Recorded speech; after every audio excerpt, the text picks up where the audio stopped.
Welcome to this week's episode of Azentuary. We left off last time with our party having left our castle and a crazy old lady running inside who is indebted to them and will eventually conjure up some items for them. But in the meantime, they have since left the castle, ran into some water elementals, and then defeated a hydra for them. And were gifted with some very nice elemental water. And with that, we return back to our party, who is on a land bridge heading south towards the realm of famine.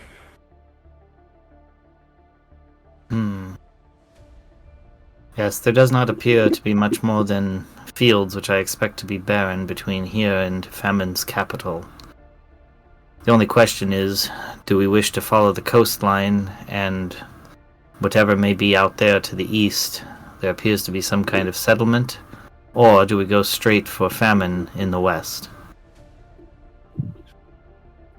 As much as I would like for us to just get it over with, it might be good to go over to the settlement just so maybe we can get some additional information about famine. Understood. In that case, I suggest we continue to more or less follow the coastline south. The map should give us enough guidance. I agree. Let's explore the settlement. I'll check the journal from Leun. Is there any note about that settlement on the far east coast? Yeah, anything that has a marking on the map seems to have at least a short description of why he has pointed it out. For that settlement in particular, it just reads, once a prominent docking city, now reduced to minimal numbers from famine on the west and death on the east. We could... In reading this, companions... Oh, go ahead. Oh, we could wait and go to the settlement on our way to death. Yes, that may be a better choice. I don't know if there will be as much information there as Cassius wishes. Maybe not.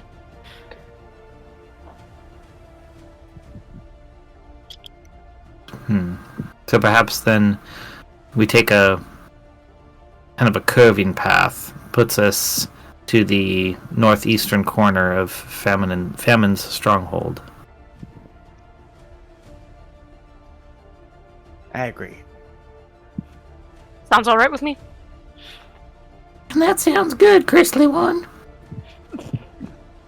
Why is his voice so high-pitched? Why was Because I don't know. exactly? Because I'm not used to making high pitches, sorry. And I don't remember what he sounds like exactly. Something like, well, darn tootin'. Yeehaw! All Something like Pepper members. All Pepper members.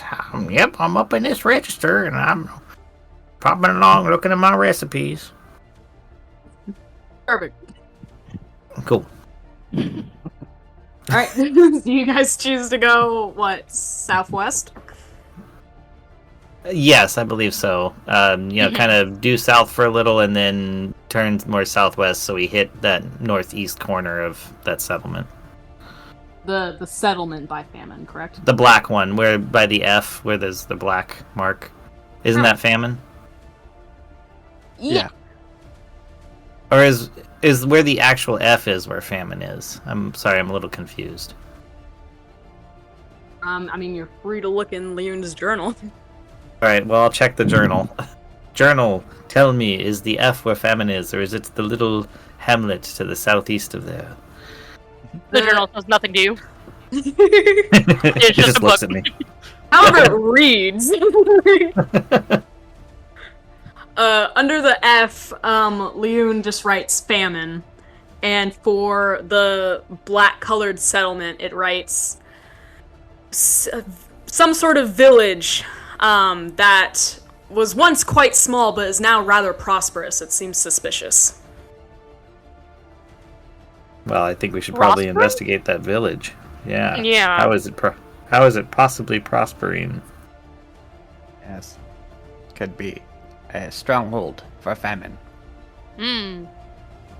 If it's a power base, it would weaken him.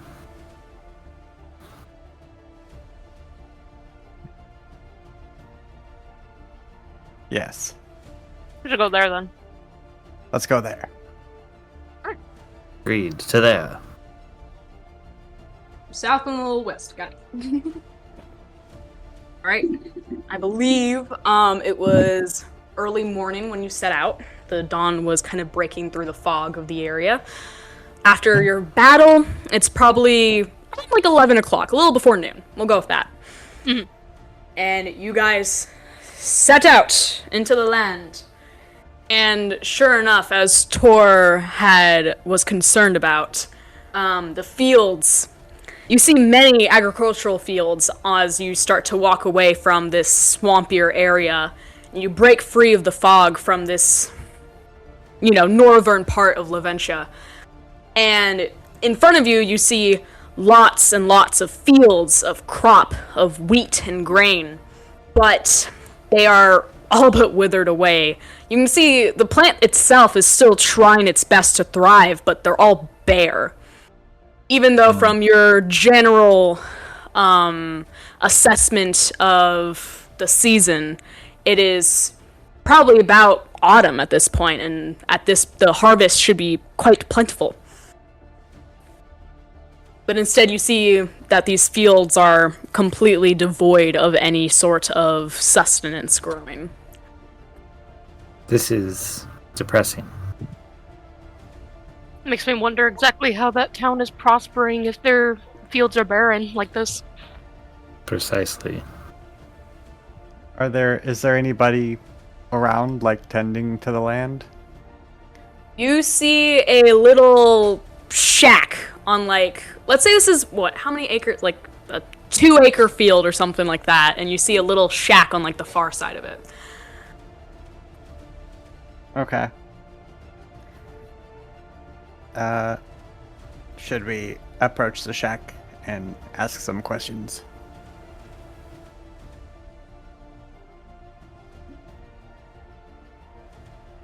That's assuming if anybody there is still around. We approach and it just looks like that scene from the famine in India with the basically walking skeletons guarding the place. We go there and it's like Texas Chainsaw Massacre. Oh yeah, that'd be terrible.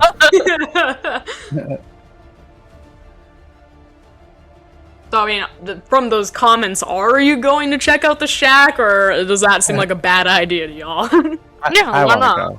Yeah. Okay. What I said just makes it more interesting. Yep, you guys walk towards the shack. You don't see any movement around or inside. It looks pretty, discarded. Pretty abandoned.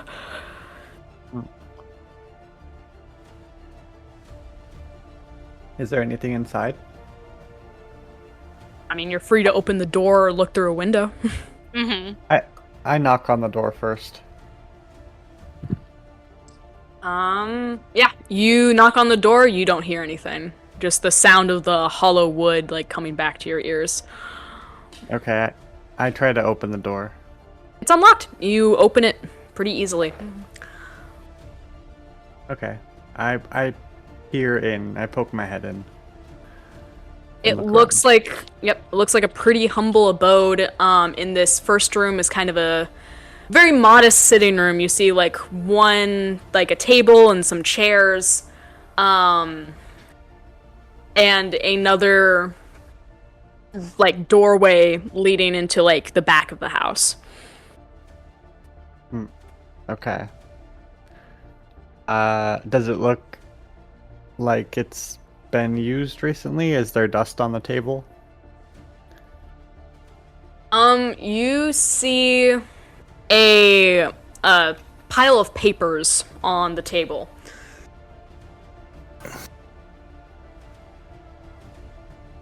Okay. Alright, I go in the room and I look at the papers. It looks to be a sort of makeshift diary. Whoever was writing it only had, like, the scraps of paper on hand and not a book. Okay. What does... They are dated and have pretty, can I think of the word? Concise messages. Okay. I read the first page. What does it say? I just realized I don't know how dates in work in D&D. You can just say, like, 2 moons past the last, what should be the last harvest, or, something Sure, like that. yeah. You make it vague. Mm-hmm. Yeah. You see that the paper on top seems most recent, and it says, it reads, first day of autumn. Land continues to not bear any wheat. The grain is scarce. Food from the other villages is non-existent. I cannot take the hunger anymore. It gnaws at me. I will either have to leave or I shall die in this home. Okay. I leave the journal on the table for anyone else who wants to read it. And if nobody else does, then I proceed to the next room. No, I'm good. Or are you interested in the other passages? How many are there? It's, let's say, like, there's about, like, 5 loose papers. Oh, okay. Well, why not just read them all? Okay, what's the next one? Alright. Next one seems to be the second most recent. It reads... Let's see. 112th day of summer. The crops continue not to grow. I hear in Onamith they have plentiful food and they feast and gather every night. While famine has been the one to do this to us, we might have to turn our loyalties in order to survive. Okay. What's the next page say? 30th of summer. You're driving her crazy, jeez. I just want to make sure there's no references to, like, hidden treasure. Well, you can just say, well, you scan through it. DM, yeah. Is there anything important here? Yeah, okay. No, it seems... Sorry. No, it seems pretty basic.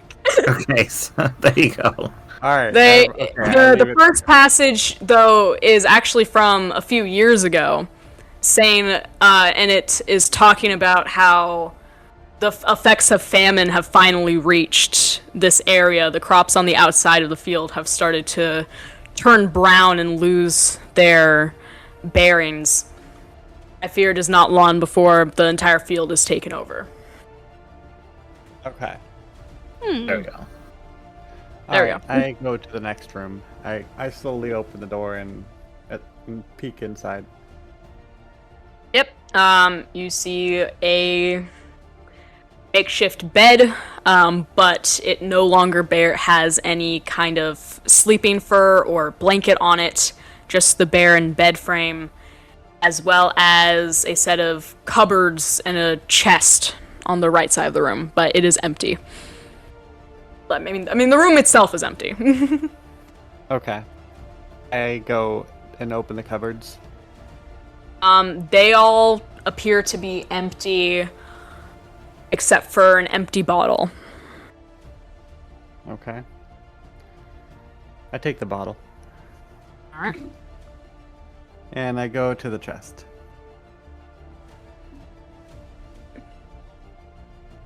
The chest,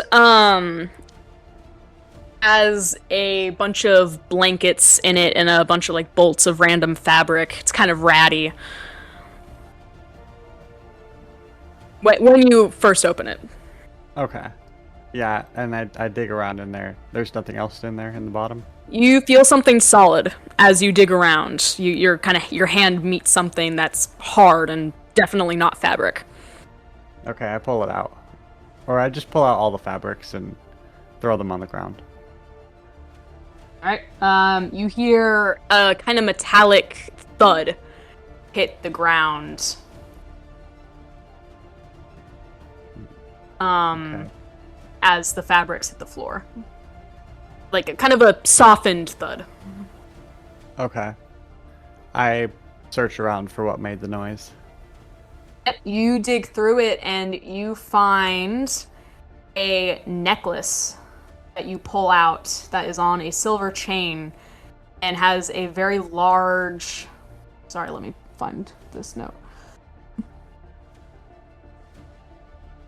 Where is it? What the hell? Alright, I had notes for this and I seem to have misplaced it. Oh, here it is.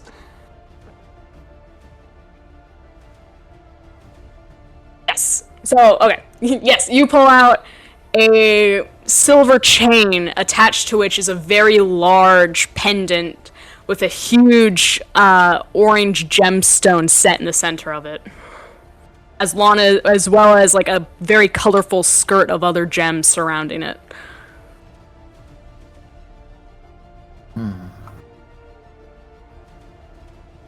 Okay. Odd that such a thing would be left behind. Maybe they had no use for riches. Anybody Yes, want to but try often- it on? I'd like to do an Arcana check on it. Okay, I pass it to Tor. Yep, go ahead and make your Arcana check. An 18. It doesn't seem to be magical, just very gaudy. But it does not have any magic coming off of it.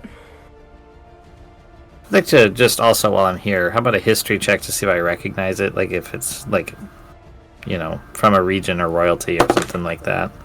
Yeah, sure. 19. Ha! Alright. You kind of laugh to yourself a bit as you realize that you recall something like this being mentioned. And it was once... You look at it and you're like, oh my gosh, this has to be the necklace of obnoxious opulence. And you remember this story of a royal family who was incredibly proud and boastful of their riches. And they had, they had pretty much just pissed the people of their kingdom off from how much they just kind of flaunted their wealth. And they commissioned this necklace, and which the peasants of the kingdom rightfully called the necklace of obnoxious opulence, which was just kind of ugly, but did everything to show their wealth and their power. And eventually that kingdom was taken over. There was an uprising of the people, and the royalty were thrown out, and the necklace was kind of taken as kind of a gag gift, and it was kind of passed around peasant families. And apparently it has ended up here.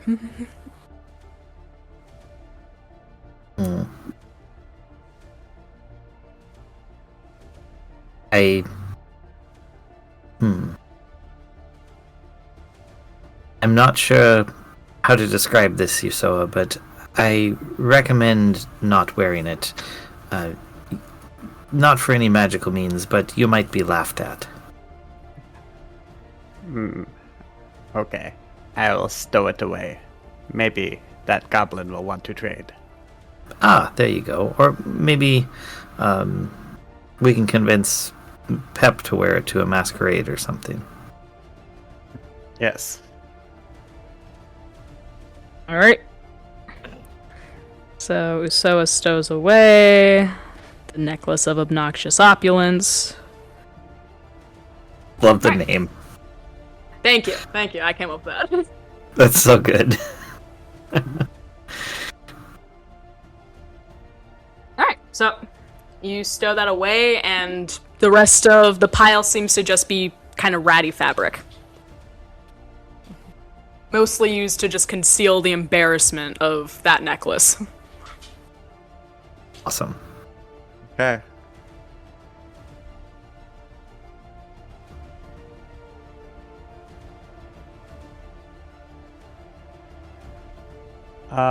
Yeah, so I go outside the house then and continue on the path. Alright. Assuming you all follow, there's not much use you guys have for ratty fabric. Yeah, I doubt it. Alright.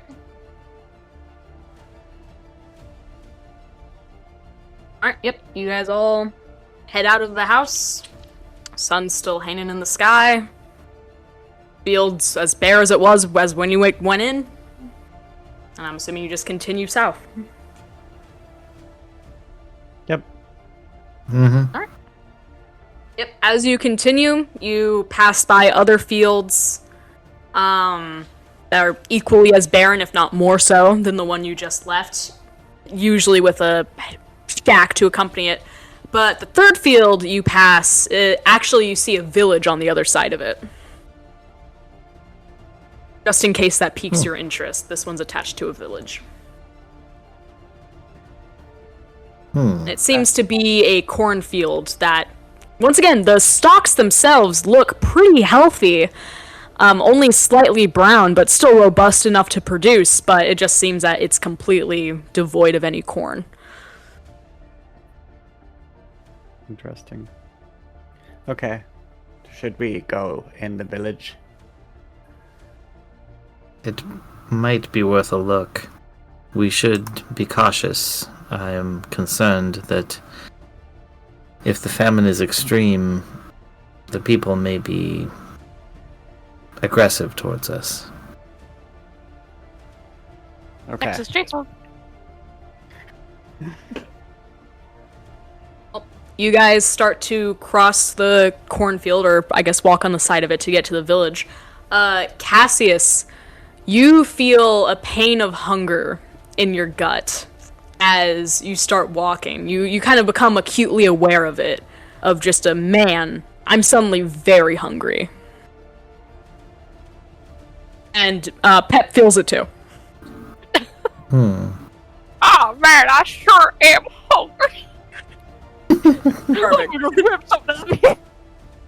Yeah, I'd like to respond. Yes, I have a strange feeling. I'm not sure what it is. I've never eaten before, so it is truly confusing.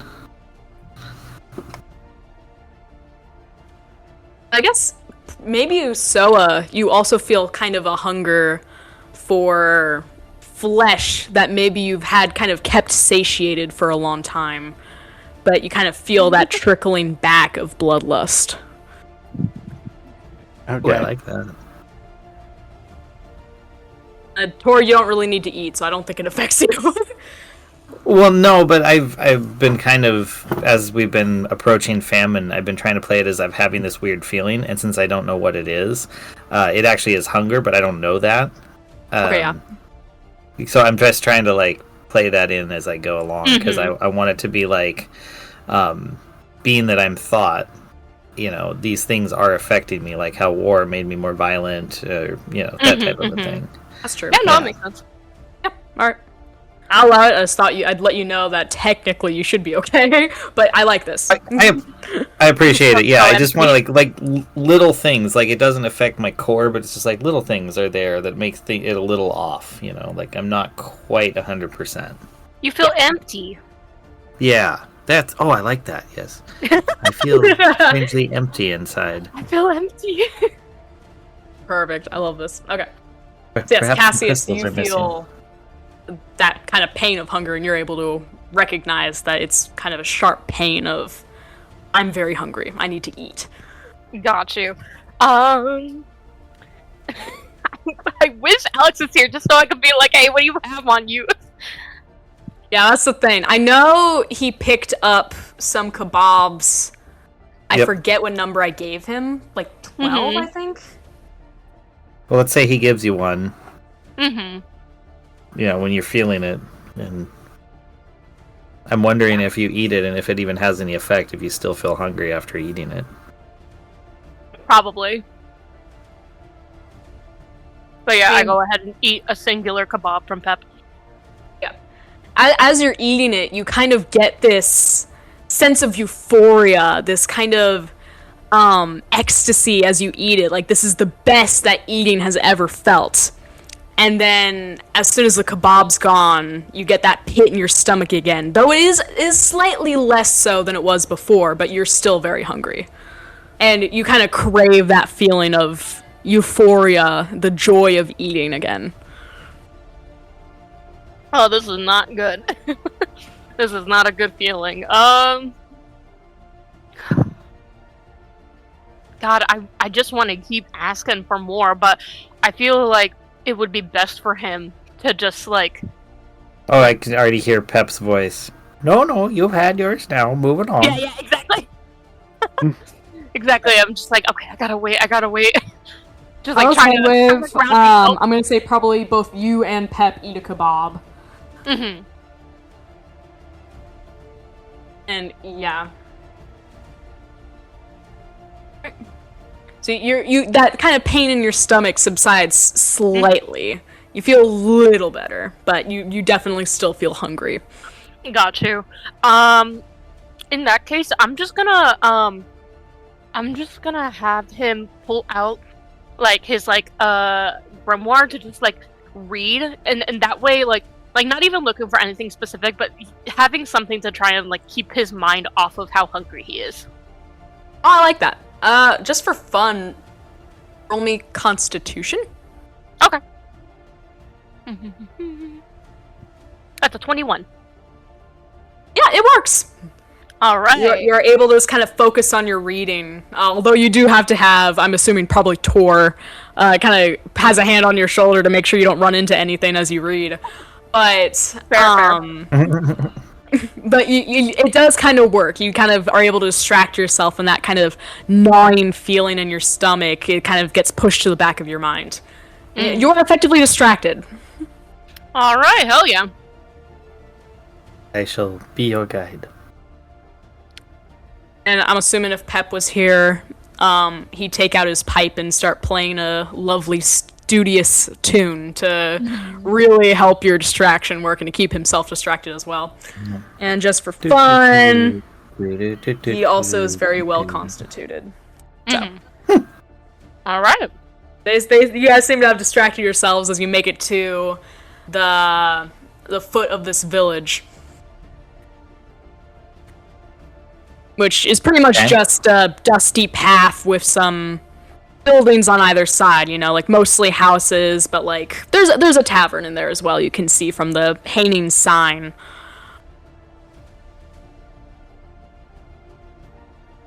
Is there any foot traffic? Like people milling about? Yeah, there's a couple people who are weaving baskets, or even you see one person who's shucking corn. I should like to go examine the corn. I'm fascinated given the field that we saw. Yeah. So I'm assuming you're approaching. Yes, slowly. Like I'm not running up on them, walking normally. Alright. Yep, as you get close, their eyes dart up to you and they kind of like shield the corn to their bodies, like, you can't have this. No, do not concern yourself. I do not eat. I'm simply shocked to see you performing such a task given the state of the fields.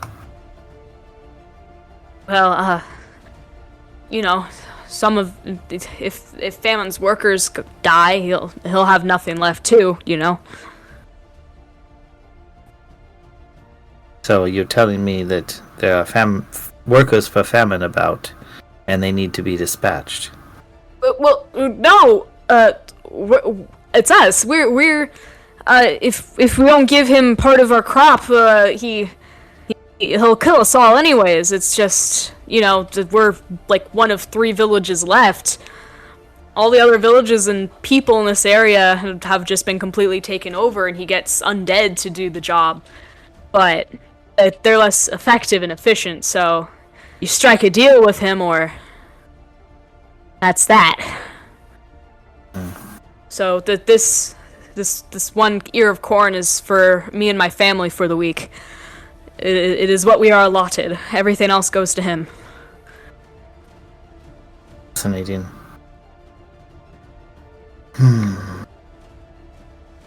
Dang, I wish I had the ability. Do you have any creatures? Oh no, that won't work. Never mind. Trying to think if I had anything I could do to like create food, but I don't really do that. So, understood. Are there any of those undead workers around here? Around here, no. one of the few villages that are as fully staffed as possible, I suppose. I mean, of course, there are some who have not been able to ration properly and they've died from starvation, but they only really bring a wagon once a week to collect everything that's for famine. We've already slaughtered all our livestock, but once a week a cart comes by, picks up everything we have to offer, and heads off. Sometimes they're not happy with the supply, and that's when others get killed. Teach a lesson, keep the rest of us in line, but... Yes. When is the cart coming next? Oh, geez. It was only here, 2 days ago. It'll take another, I reckon, 5-6 moons before it comes back. Jeez. We got a lot to gather between now and then. Yes, and I have no interest in waiting that long. Which direction does it go to? Does it go... Oh, go ahead. South. I mean, it takes off down the dirt road and continues going south past our field. There are more villages down there. They're also part of it. So, we're kind of the furthest stop. Thank you. Now I understand. I'm turned to the companions. Companions, I do not believe there is anything for us here. We should move with haste along this road. Apparently, our target is in a wagon that way. I agree. Nothing for us here. Yeah, I just want to get out of here and not focus on this. Excellent. You guys are looking for food. You'll have better luck going north. Why? What's up? We do north? not. Basically, away from famine. No, we are not looking to eat. We are looking to end this famine once and for all. His eyes light up, and he goes, "Oh, blessed day, blessed! Please, please, you must. We cannot hold on for much longer." Yes, I can tell. Let us be off. Yes, we... Thank you. We move on down the road. Alright. Yep. You guys head back out, continue going south, and you do pass another field in an hour that is once again devoid of crop, and there's a village beyond it. Yes, I think we keep following the road and trying to, basically catch up with the collections cart, more or less. Basically, we try... I think I can speak for the companions on this one. We're not going to try and take anything from these people. They're in very dire straits. We should try to just go towards that wagon as quickly as possible. Fair enough. Yeah, that's fine with me. Yep. That's more than okay with me. Alright, you guys continue on, and it's probably about late afternoon by the time that the dirt path no longer has offshoots to the left and right, but you make it to... There is a very specific village at the end of this dirt road, where the dirt road just runs right through the village, and a dusty sign that says Wolf's Hold.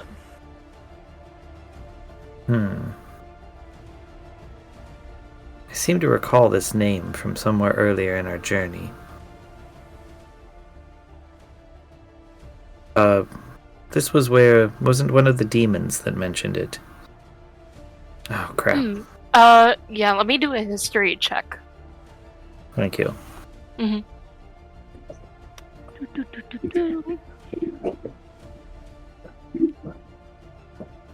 I didn't get a very good history check. That's only like a 7.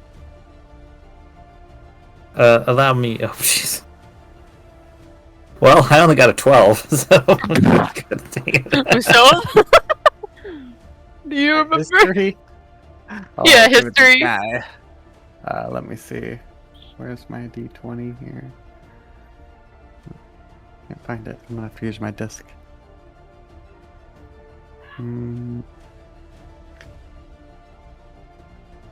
Sorry, guys. All It's good. a 7. Okay, so none of No, us. none of us. None of us have a clue. We're like, Oh, I think God. I heard it once before, but no idea.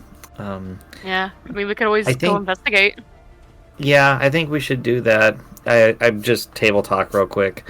I think it was before we went up to the castle when we were like down in the village where the dragon died. I think we were talking to someone there, and that's when it was mentioned about Wolf's Hold. Like Yeah, that no, was it definitely sounds familiar. yeah. Anyway, yes, let us investigate. All right. Yeah, I want to say it's about late afternoon, early evening. The sun's not setting just yet, but you can kind of tell by its position it will in probably an hour or two. And as you walk inside, you are met with quite a bit of cheer. The air here feels lighter. As well as, like, you see people around, and they're quite happy. They appear very happy, and,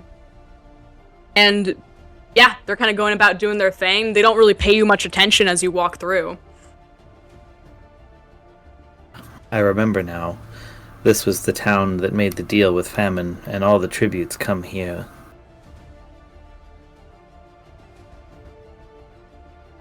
Yes. That makes sense. Yes.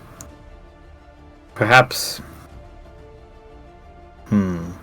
Perhaps we should seek the leadership of this township. As you are discussing that with your party, you are approached. Why do I not have all this information?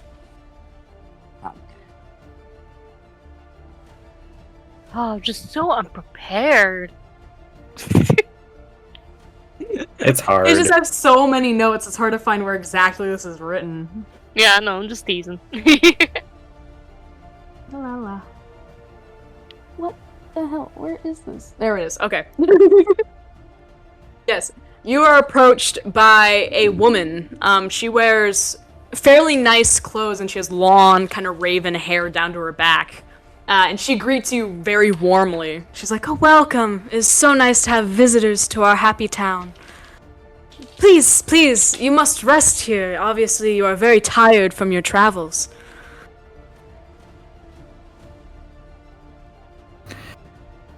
I have been traveling, but I'm not particularly tired. I do not sleep. But thank you for your greetings. Yes, of course. Welcome to Wolf's Hold. My name is Rurin Willowrote.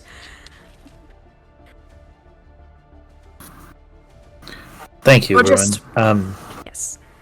Oh, go ahead. I was just about to say, or just Ruin for short. We don't really believe in these kinds of formal titles.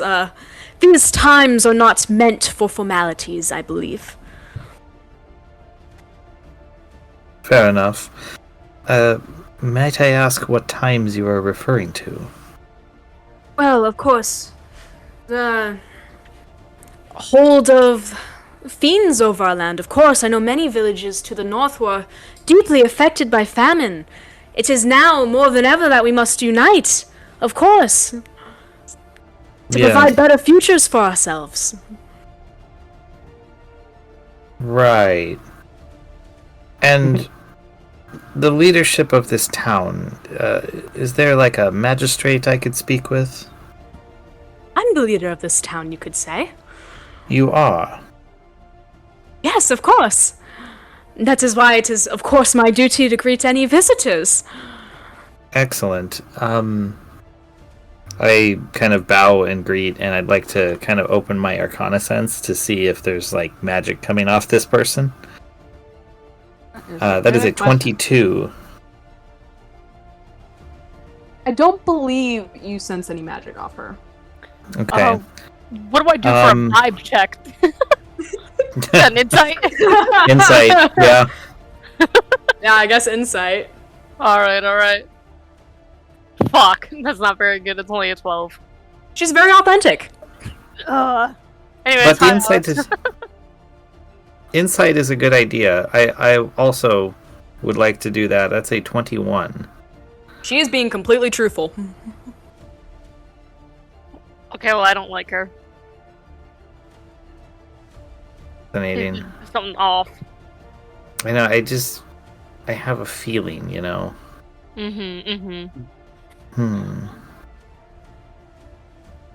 Especially with a name like Ruin. Cassius, roll me Constitution. Oh, Constitution? Okay. Like a save or straight? Save. Roll me Constitution save. Shit, alright. Oh, it's a 22. Woo! Ah! You're actually pretty good.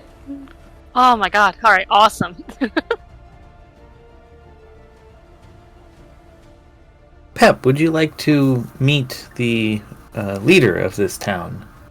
Huh? What? Oh, suppose I should. I was a little bit lost in thought for a bit. Yes, but this is Ruin. Oh, howdy, Ruin. It is rather nice to meet you. It is lovely to see such a well-seasoned traveler on our roads. Lots of experience. It's very good in these trying times. Well, as I always say, seasoning is best when you're trying to spice up life and such, you know. Seasoning as season does. Oh, seasoning. Yes, we love our seasonings here. I'd like to just, message to Pep real quick and be like, Pep, perhaps a bit of divine sensing. Can you sense anything wrong with this individual?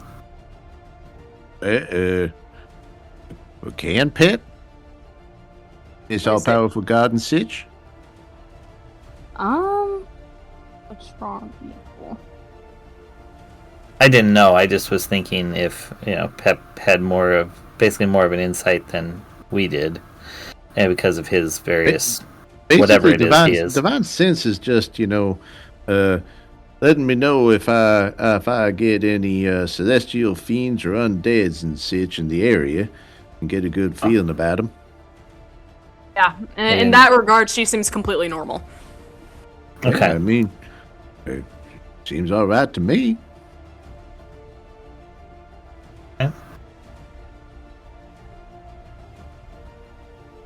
I didn't know if it was like you had a divine conduit or something.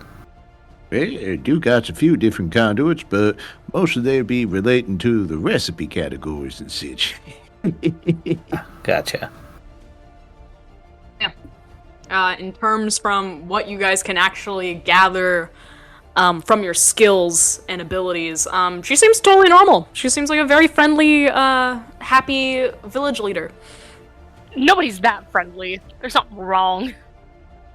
Oh, additionally, Pep, can you roll me a Constitution saving throw? Ooh, Constitutionale. Let me see here. Where am I at? Ooh, that'd be about a 17. You feel a very strong, sharp pain in your stomach as you realize you become very ravenous. You feel the need to eat right at this second. Pep reaches into his pocket and pulls out a handful of chili. Good thing I keep my emergency chili around. Never Why know do you when just you have need it. chili in your pocket?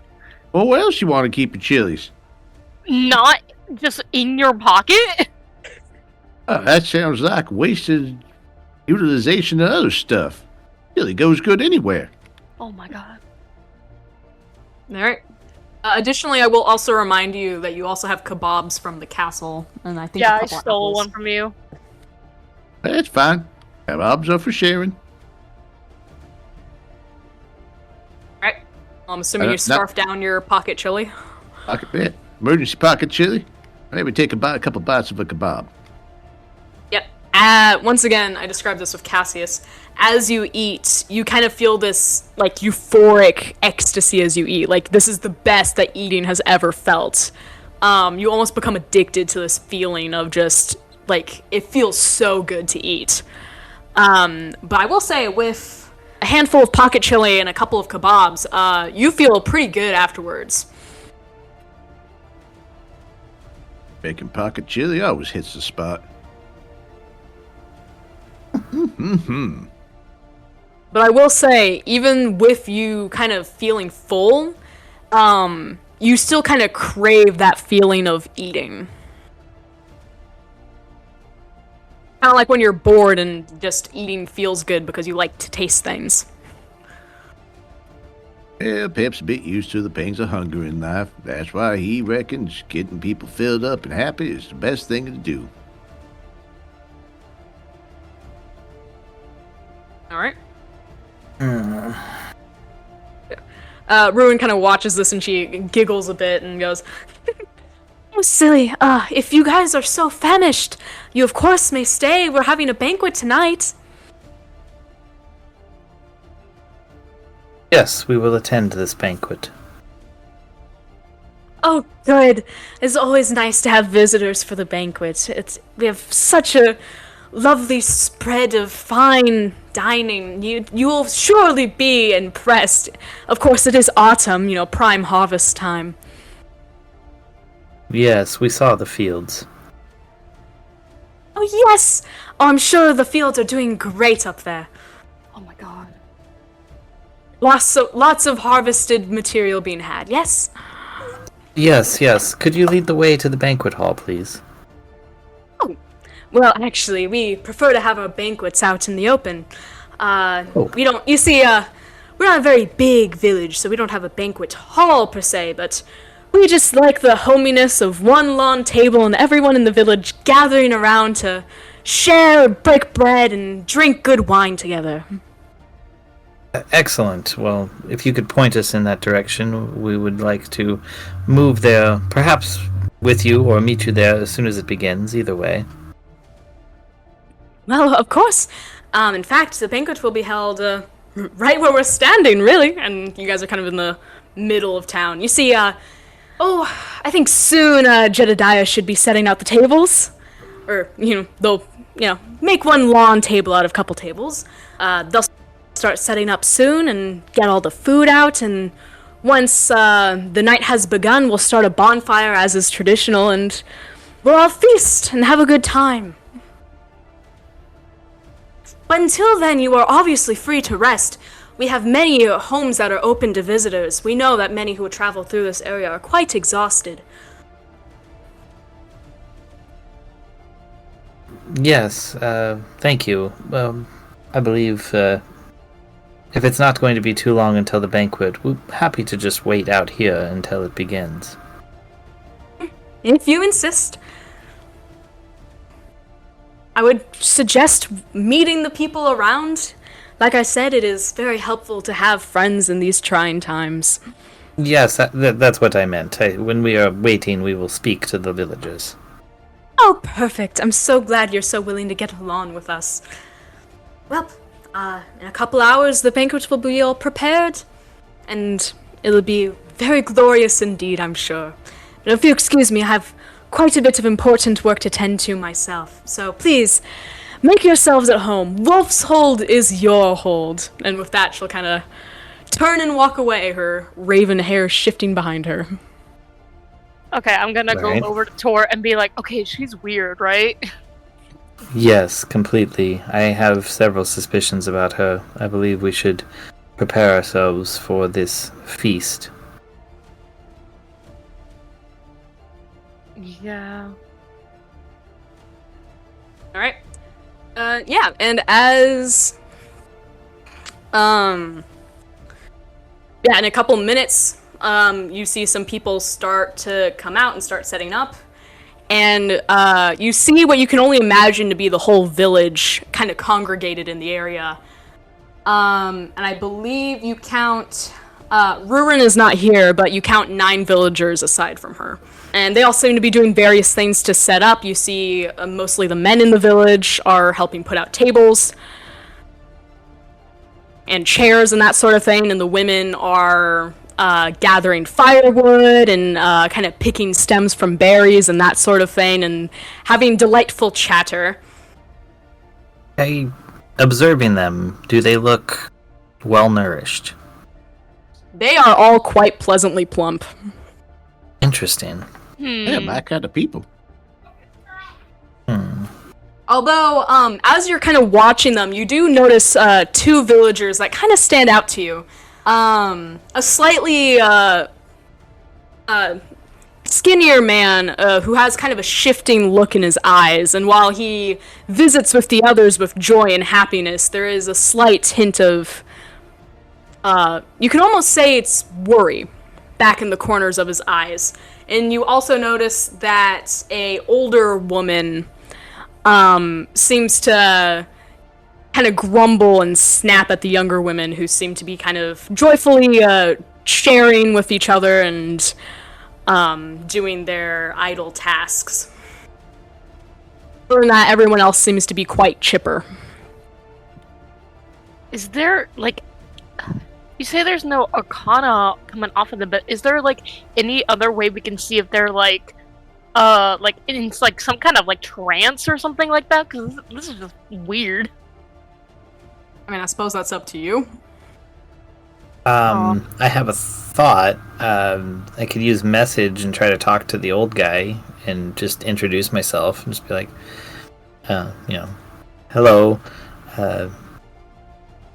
I am the crystalline one. I speak directly to your mind. Please do not be afraid. I am curious. Can you hear me? Are you speaking to the cranky lady or the worried The man. one? The Yeah, worried okay. one. Yeah, I can hear you. Excellent. I'm sorry for the intrusion. I'm curious. You seem concerned. Is everything all right? Oh, yes. Never better. It is a banquet night. It is a night to be happy for. Yes, your leader made it seem like this was every night. Most nights. But especially tonight. It is a big occasion. With, the harvest moon is out tonight as well. It'll be a very good night to feast and share. And especially with visitors. It is always good to have visitors. In times like these. I understand that, but could you tell me what it is that concerns you? I think we're gonna get sacrificed. Nothing. Yep, that's what I'm thinking. Nothing could concern me at all. There is no greater gift than to contribute to a meal with my village. Yeah, we's gonna be eating people. Yeah. Notice how I'm talking to you directly in your mind. I'm being polite. I can extract this information in another way. Please, I'd rather you give it freely than me having to remove it from you. And if you need an intimidation or persuasion? which That one's seems better? more intimidating. I was gonna say it's probably intimidation. Well, then in that case, that's a 15. He just goes, I'm sorry, I don't know what you're talking about. It's a joyful occasion, I assure you. If my face said differently, then you must be misreading things.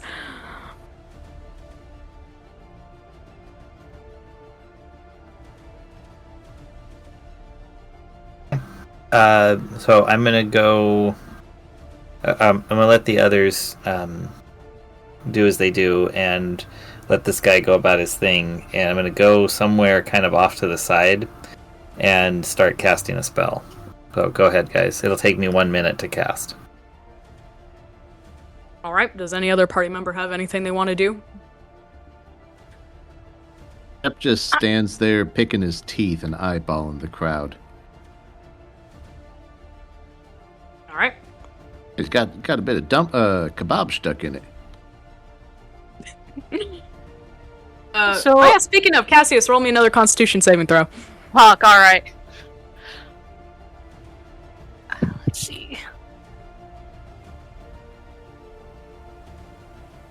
Oh, that's a dirty 20. Nice. Yeah, you're okay. You still kind of feel that gnawing of hunger, but it's bearable. Got you. Since I already had my grimoire out, I know it's mostly for fiends, but is there anything that I can check in there about famine and any like rituals at all? I'm guessing that would just be like an investigation check. Sure, that'll work. Oh, never mind. Man, that's the worst I could have rolled. I rolled a nat 1, so that's only like a 6. Not only do you find nothing, you rip out some pages in your fervor. I was gonna say, you're flipping through and you find the page labeled "Famine, the Horseman," and then you drop it into the mud and forever ruin the page. Oh god. Oh god. Quite the famine of information. Oh. Wah, wah. You know what? I'm just gonna blame it on shaky hands from hunger. You know what? There you go. There you go. Hey, Alright. So, do you have anything you'd like to do in this minute? No, not really. She's just chilling, I guess. Cool. I'm assuming a minute passes. Tor, does your Cool. spell complete? Yes, so what I was doing was over to the side, so like maybe between a couple houses or something, kind of in an area, not directly around everyone, is cast Leomund's Tiny Hut. And after it's established, I'm going to go ahead and grab that guy. I'm going to walk up to him and be like, "So, could you assist me with something? Walk this way." I'm assuming he agrees just because he's like a villager. Sorry, who Maybe are I you need to grabbing? persuade it. The The- word guy? The nervous one, yeah. The worried guy, yeah. Okay. Sorry, I looked up your spell to figure out what it is. Oh, yeah. Yeah, he goes with you. So I walk him inside, and I set him down, and I say, "All right, it's just you trapped in here with me. So you can tell me what I need to know, or," and as I say the "or," my hand becomes a blade. "This conversation can end quickly." Yeah, roll me a intimidation, I suppose, with advantage. You've got him Oh, you cornered. got it. 18? Yeah, he rolled poorly.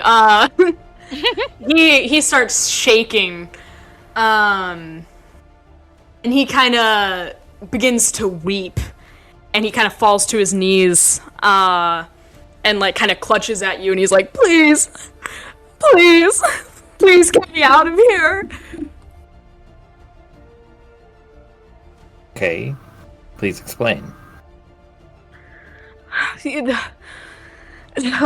This village, it's very happy to be in this time, but not all is well. Of course, nothing comes for free when you're this close to the reign of famine. We are completely safe from his reign for the most part. It's just every once in a while he craves blood. And he takes that from someone here in the town. Yes, and the villagers get whatever's left. I And understand. it is the only way we have managed to survive for this long. All the other villages ran out of meat immediately. Crop you can do your best to maintain, but you cannot rear livestock any faster. Yes. It is the only way we have continued to have fresh meat, is by giving some to famine and the rest stay here. I understand. Tell me about your leader, this ruin. She's a very good leader, I promise. She's only looking out for us. She just truly wants this all to be over, and the best way to do that is to unite with famine. Hey. Has she been here a long time? Do you believe she is human? Well, at least partially. She is still the ruin we had before famine settled here. That is for sure. It's just maybe that famine has changed some things, as to his discretion. In all of us. I see.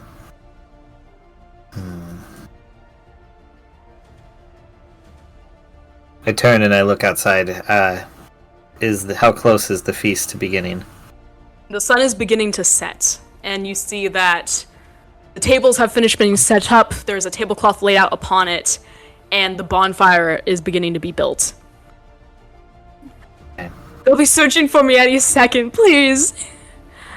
You either must let me fulfill my duty to my village, or get me out of here. Although, if you do, they will notice immediately that I am gone. They must complete their contribution to famine soon. Were you to be tonight's contribution? It is an honor to be selected. It Then I shall give you the means choice. You don't have to constantly eat anymore, and I am able to help my villagers in one way or another. They will eat well tonight if I go.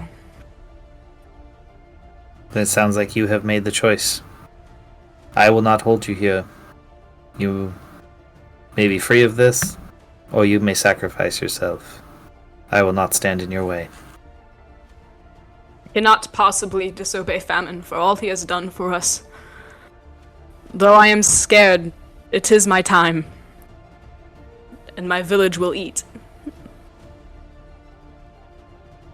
Did we see the entire village here? Like, is that everyone that was, like, participating? I mean, yeah, you pretty much, everyone was participating out and about. Alright, we walk out together. I use message. Companions, I recommend stepping into the hut for a moment. Alright. Okay. I go in the hut. Yeah, same. Alright. I stand out and wait for, basically the town to gather. And The guy you had before leaves the hut, and pretty much as soon as he steps back out into the main village, somebody takes him by the arm and he's led away. Yes, I'm assuming he's coming back, though, and they're all going to be around the bonfire. Basically, the whole town is going to be present. Yeah. In like a few minutes, you see that, the food is starting to be placed upon the table. You see trays of delicious-looking pears, tureens of gravy. One sec. Beautiful roast fall vegetables that reach your noses. Pears, apples.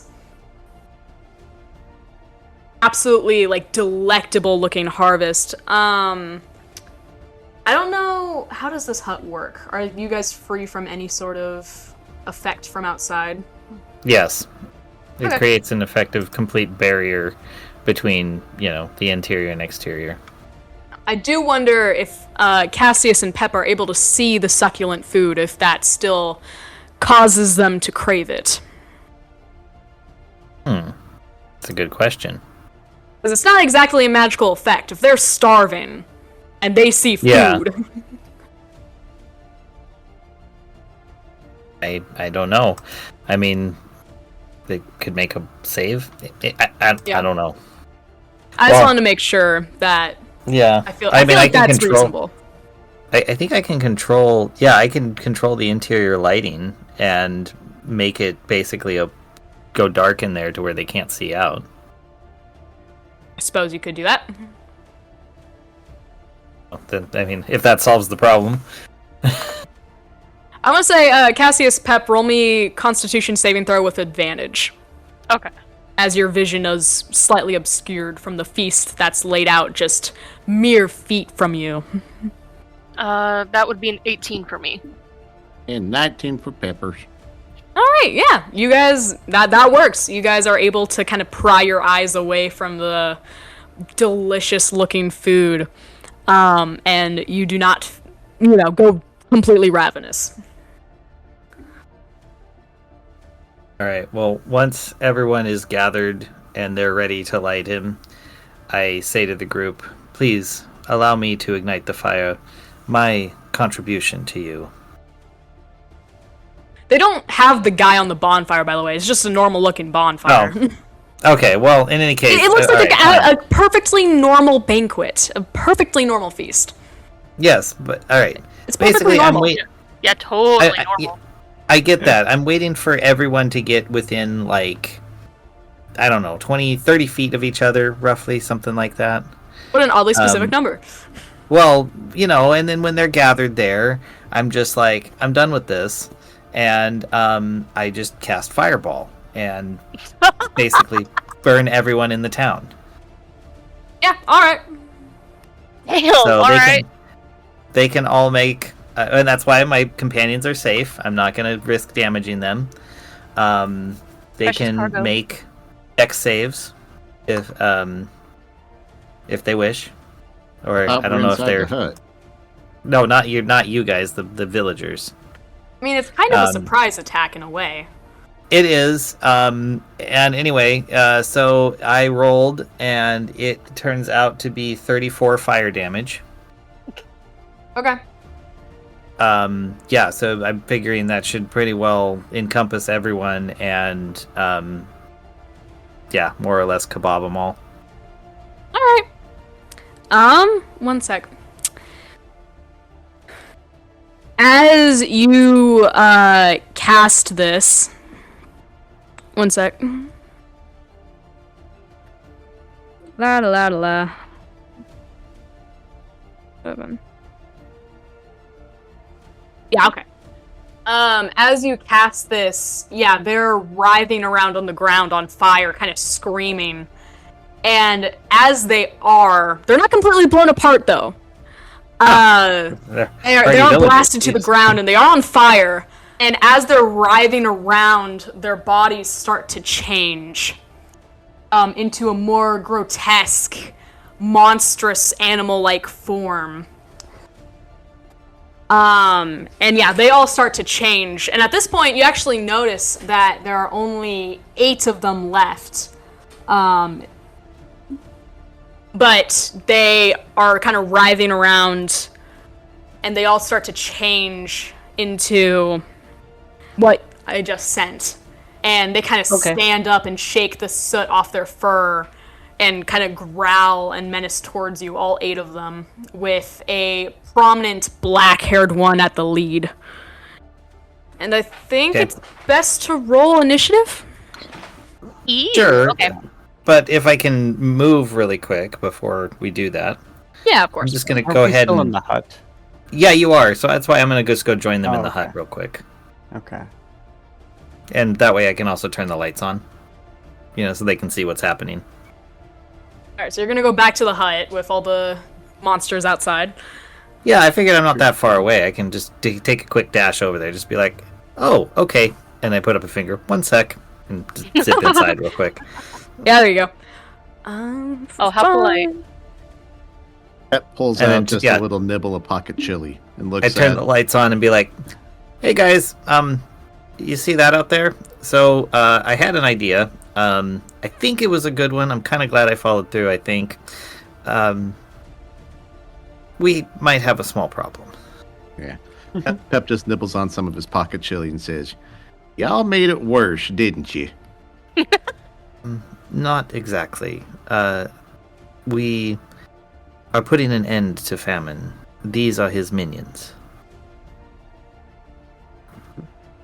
Pep just kind of looks around the shoulder through the crack in the door. Says, it seems a bit worse.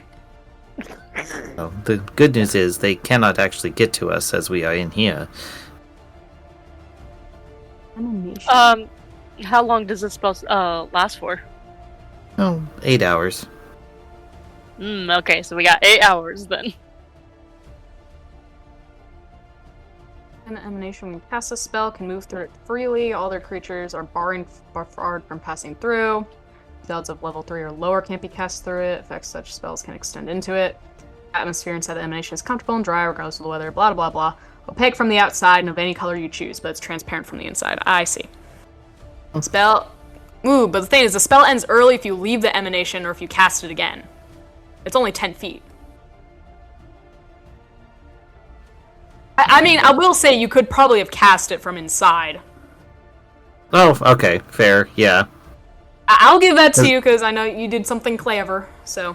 Okay, well, thank you. I was just trying to be kind. Okay, I mean, thanks. I was trying to be technically, your party couldn't have gotten into it because it's only... Yeah. Don't I allow them? It says, creatures and objects within the emanation, when you cast the spell, can move through it freely. All other creatures and objects are barred from passing through it. Ah, gotcha. Okay, so I should have called them over first. Yeah, I'll hand wave it. I'll say you did that. You technically have 8 hours of respite. But I mostly wanted to do it so they would be safe from the fire just in case, and we would have the opportunity to be like, okay, well now these things are coming. Should we perhaps prepare ourselves? Yeah, and in fact, it's opaque from the outside, so they can see the hut, and they probably saw you at least go into it. They just can't get into it themselves. Yeah, that's kind of what I was thinking.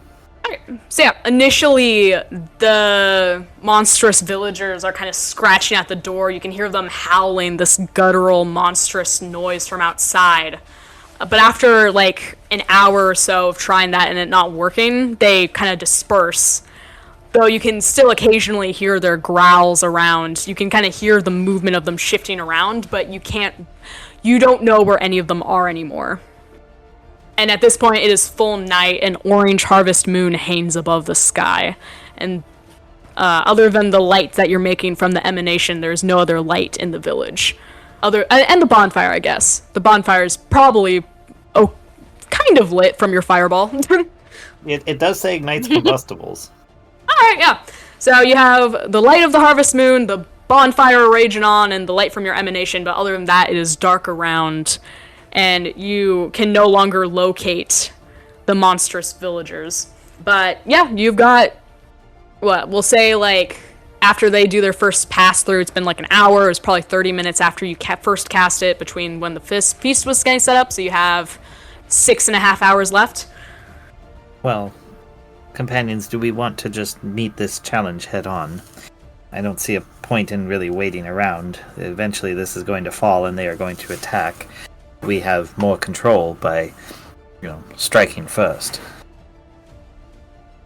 And we just shoot out of this thing? Or is it kind of a neutral thingamajigger?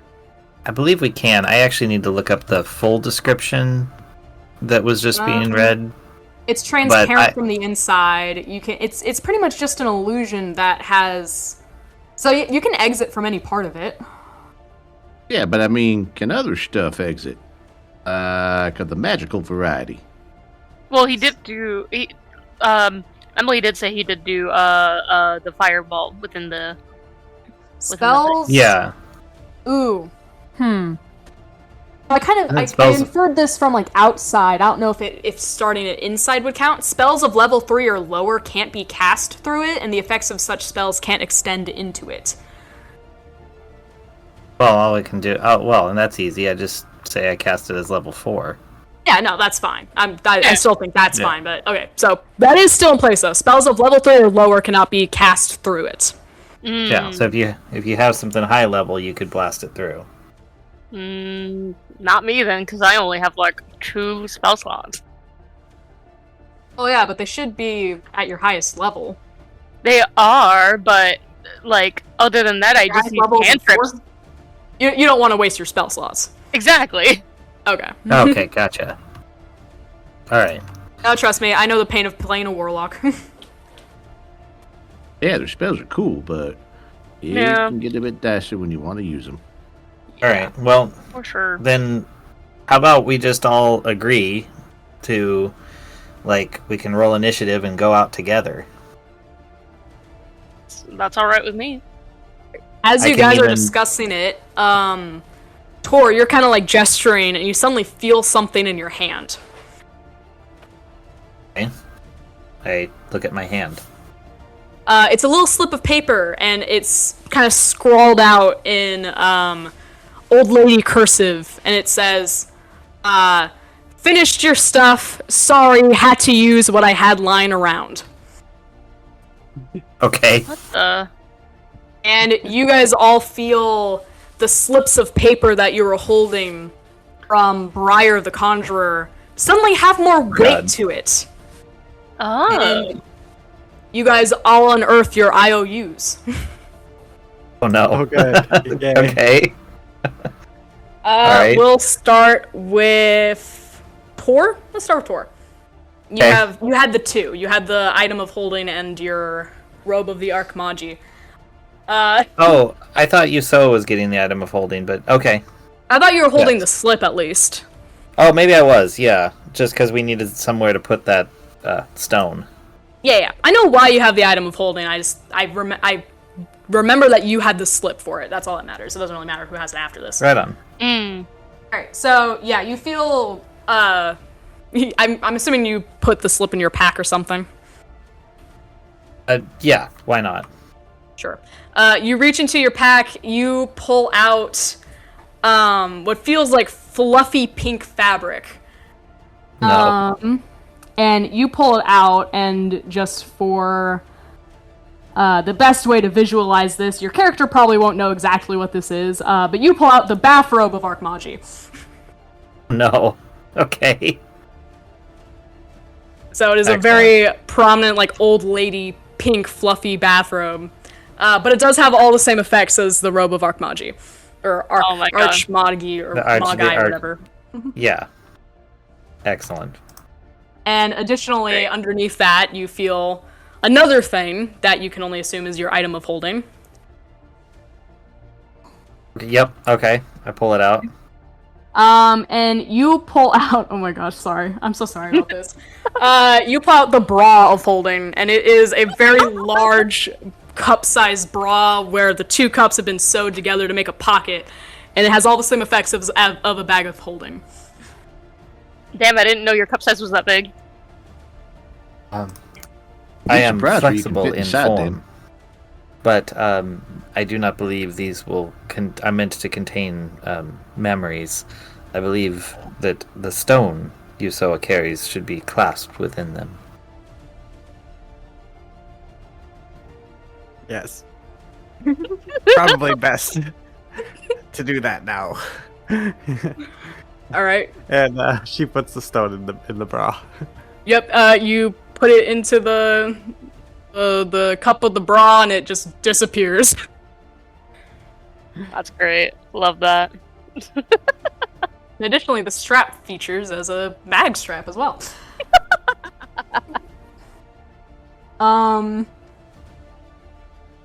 Next, I suppose we'll go with Cassius. Mm-hmm. You pull out you reach into your pack, you feel a kind of rounded necklace, and you pull out the pearl necklace of Begone Satan. Alright. It is a necklace, very old lady style, made of 2 rows of very large, clunky, fake pearls. Has 4 charges, 1d4 charges every dawn. You can entrap a fiend within 30 feet in sight into a timeout chair. And they're bound to the timeout chair for 1 hour and cannot magically teleport away. They may make a wisdom saving throw to try to find the courage to escape from the timeout chair, but once a turn. Oh my god, that's great. I love it. Wish it wasn't so chunky, but you know, if it works. Alright, pets. These are all magic items, so you reach into your pack and you pull out something that just becomes larger as you get it out, like Mary Poppins' bag. And you pull out this huge 10-foot skillet. Although you find that it's rather light. And this is the frying pan of Manykin. It is like a giant frying pan meant for cooking large meals, but it has plus 10 reach, plus 5 to hit. It's not very heavy. You find that the material is very light after being worn away from generations of cooking. But you get plus 10 to hit, or plus 10 reach, plus 5 to hit, 1d10 bludgeoning damage, or 1d12 if two-handed, and you deal an extra 2d6 fire damage on a hit. Well, I'll be. You find that it slings to your back rather nicely. Time to make us some fricasseed pie, Wendigo style. And, Soa, you finally pull out yours from your pack, and you get the Sun Hat of Invisibility. Oh no. That's It great. has Love it. a strap that ties around that you can hang upon your, around your neck when you're not wearing it on your head, and it has all the same effects as a Cloak of Invisibility. Awesome. It's a straw hat with lovely daisies all over it. Perfect for a night out, or a day out. Except, of course, the second you actually put it on, you'll turn invisible, so nobody can see it while you're wearing it anyways, but... Yusoa kind of holds it and says, "Not exactly my style, but I am grateful." Excellent. Alright. So you have all been given your items from Briar the crazy old conjurer. And you've Great. got 8 monstrous villagers outside. And as you all suggested, it might be best to roll initiative and kick some ass. Yes. All right. I agree. So, just on since we're in here and we have the time, Yusoa, should we charge you up for some flaming skull? Never say no to a charge up. You got it. So I'll do that first, but yeah, go ahead and roll initiative as well.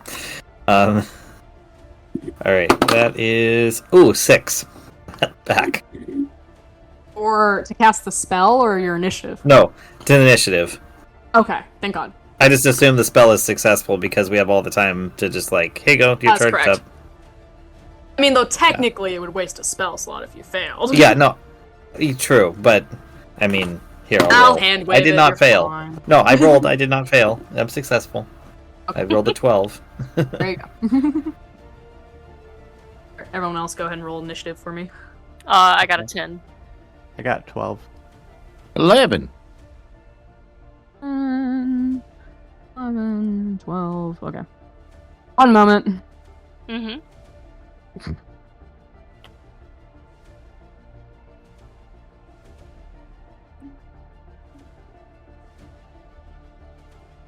Let me get these all ordered.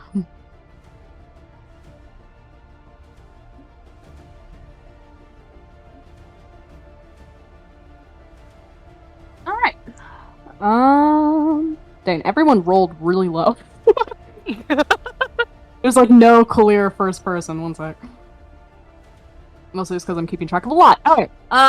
So you guys all barge out, I'm assuming? Yeah. I guess Yeah. we all. How about this, guys? What do you say we leave here and we beeline towards the fire so we can have it at our back, and that will illuminate the night for us. And they'll have to be looking into the bright fire to see us. Okay. No. Alright. So that's what we'll do. Yeah. So as you guys run out to the fire, let's see.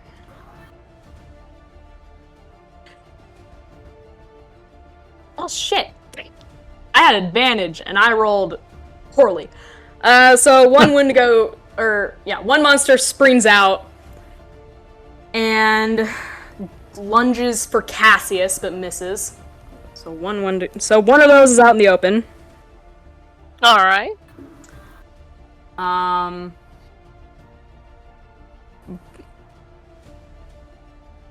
blah blah. Okay. So it's out in the open and it growls and it attacks again. And that is an 18 to hit for Cassius.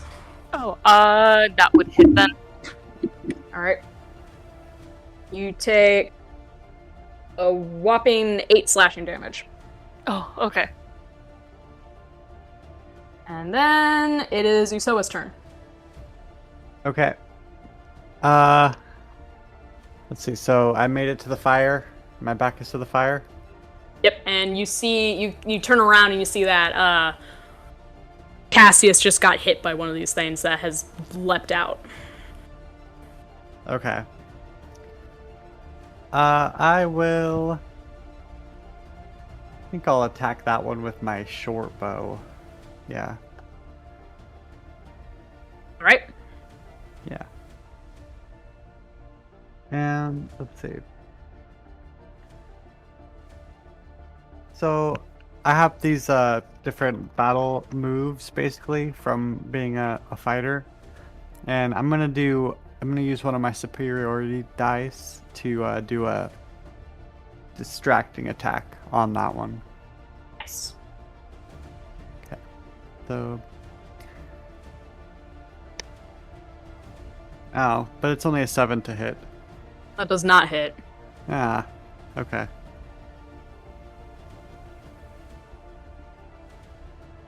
Well, that's all. That's all you can do? Okay. Yeah. There's no bonus action you want to take at all? Well, I'm around the fire, so I would dash and hide if there's anything around the fire to hide behind, like a bench. You could hide Where's the behind me in table? my glorious robe. Like, Oh, yeah. they're gonna be looking at me, not you. That's true. Yeah. Very fashionable. Fluffy pink bathrobe. Okay, I hide Yeah. behind 4 in the robe. Alright. Next is Pep's turn. All right. As Pep reaches the fire, he kind of skids backwards, like just in front of the rest of the group. So he's kind of makes a vanguard. Spins, like grabs the giant pan off his back, and as he looks at the group, he kind of smiles, spins around, leaps into the air as 2 radiant wings burst from his back, so he hovers just 5 feet off the ground holding this 10-foot pan, and as the pan slowly starts to fill with bright light, so it emits a 20-foot radius and says, "Come get some, you lily-livered abominations to hospitality!" And that's his turn. He just has everything charged up now, so he has a bright glowing 10-foot frying pan as he hovers Giant above the frying ground. Yeah, just for fun, let me see.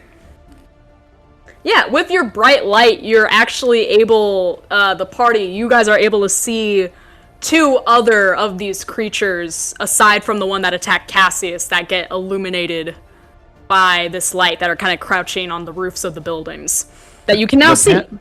The pan itself, it says it emits a bright light in a 20-foot radius and a dim light 20 feet beyond that. So it's like 40-foot radius emanating from this frying pan. Yeah. Maybe more because the pan's bigger? I don't know. Up to the DM. I just rolled a 1d4, so... I'm just gonna assume everyone else is hiding more efficiently.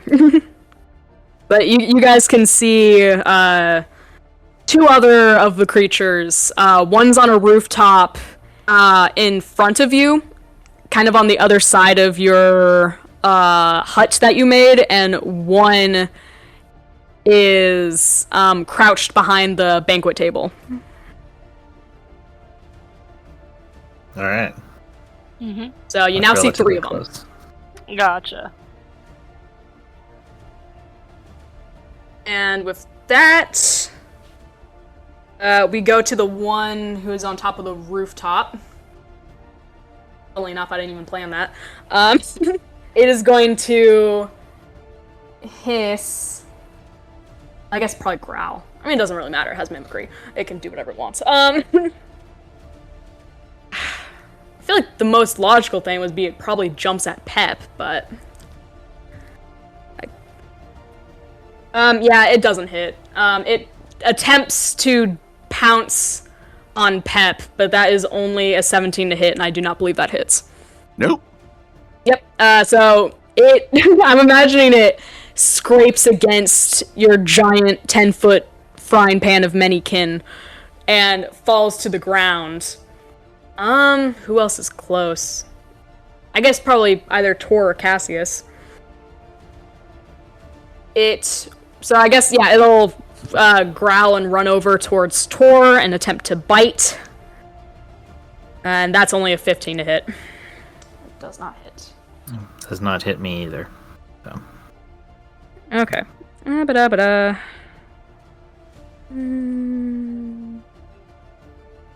Just keeping notes. Alright, with that, we go to Cassius's turn.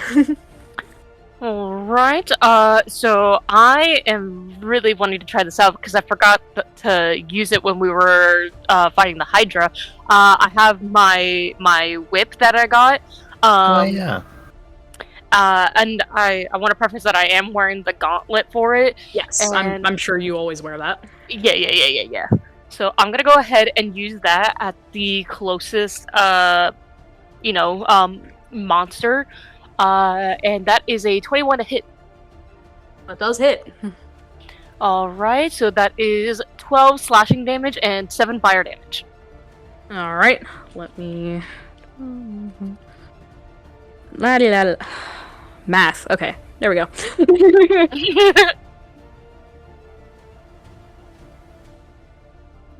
Yeah, you get it hard, and its fur lights on fire, and it kind of whimpers and rolls around to get the fire off of it. Alright, then, I just wanna make some distance between, me and it, so I'm just gonna, back up maybe 10-15 feet, and then that should be the end of my turn.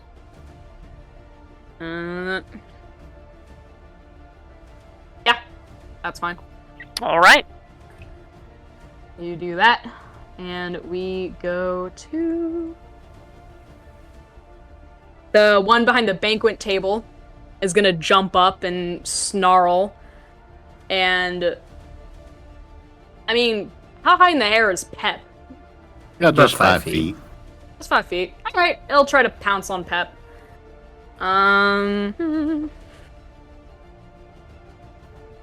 Dang! Yeah, it misses. It falls completely short and lands on the ground next to Cassius. And it will try to... It growls and bites at Cassius instead. That was also only an 8 to hit. God damn it. Does not hit. Okay. That's fine. Moving on. So is hiding behind Tor. Okay.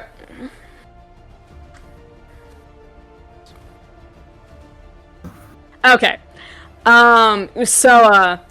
You're crouched behind Tor, and suddenly you feel something latch into your leg as one of these creatures creeps up behind you and gets a 21 to hit.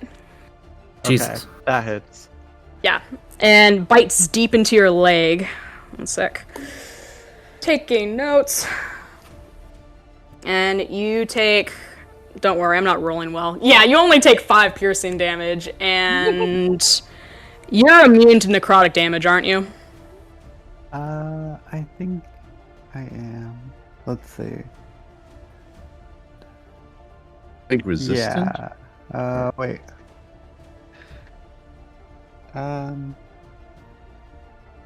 Only poison and exhaustion, it says. So. You're not immune to necrotic as undead? No, because Oh, remember no. when you did the trials, she melted. Yeah, Yeah. but she took acid damage. She didn't take necrotic. Oh, okay. Let me Yeah, check. you'd think an undead would be immune to necrotic because Let me they are find out. necrotic. Let me just look up an undead stat block. Mm-hmm.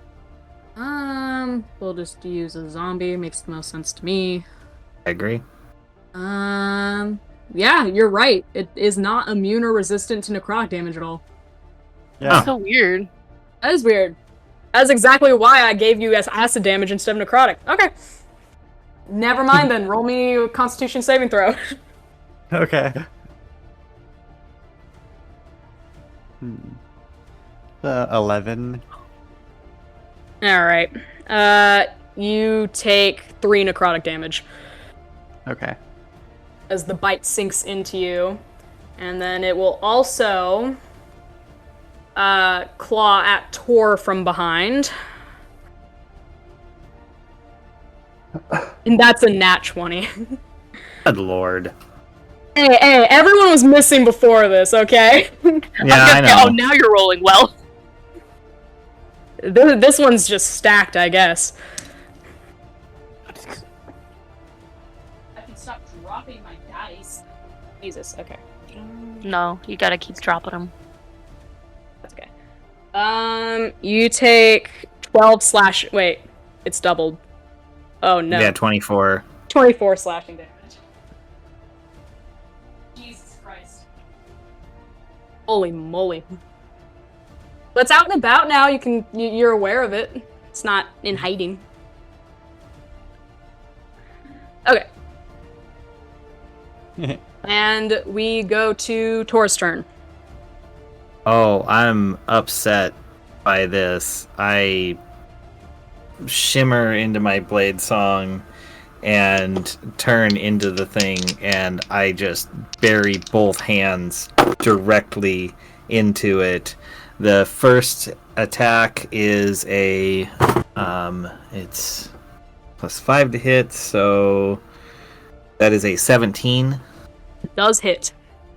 All right, so that does 98. That is 9 slashing damage, and my second attack is a nat 20. There you go. See, you gave it right back. And that is 11 slashing damage if we're doubling, so 22 slashing. See, it's all fine. Jeez, that was insane. I didn't expect that. You really just went ahead and gave it right back. Yeah, alright, so, yeah. I think that's all, yeah, because that's all I can do. I can't really do a bonus thing. That's it. And yeah, Yusoa, don't forget, you are charged up. You can blast him. Yeah. Okay. When it becomes my turn, I'll remember. Yep. That's right. Yeah. All right. And then. Yeah. Okay. Yeah. Okay.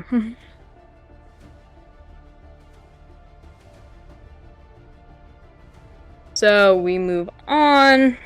Yep. And Pep, you are pounced on from a hidden one from a rooftop for 21 to hit. Yeah, that hits. Yeah, you take... This one's shouldn't be that bad. Yeah, you take 7 slashing damage and roll me a strength saving throw. Hold on, I gotta find my strength numbers again. That's a 21. Yeah, you're fine. So it claws at you as it goes down. I think you're still able to maintain your flight. It'll crash to the ground, and it's just a lot of these guys pooling around Cassius. It'll then proceed to try to bite Cassius. That's only a 10 to hit, so you're fine. Alright, cool. And we go back to the one that leapt out first at Cassius. And it will try to bite Cassius. Oh my god. That is a 19 to hit. Fuck, okay, yeah. You take 17 piercing. Oh god, okay. And roll me a Constitution saving throw. Fuck. Let's see. That's oh my god, that was a nat 20, so that's a 23. Oh yeah, you're totally fine. Alright. You just take the piercing. 17, yeah. Shit, And alright. damage for you. Let me see. I mean, the claw attack is +5 to hit. I guess it'll also try to reach up and hit Pep. Yeah, that's a 23 to hit. Yeah, that hits. for 12 slashing. Ouch. But after it's rearing up at Pep and growling, we go to Usoa. Okay. Perhaps you should that strike one the that one that we're attacked fighting. us, yeah, that we're fighting, it's still alive? Yeah. Yes, it's still alive. Okay. Alright, well, I'm going to attack that one with my psychic blades. And Alright. First one is a 16 to hit. That does hit. Okay, that's good.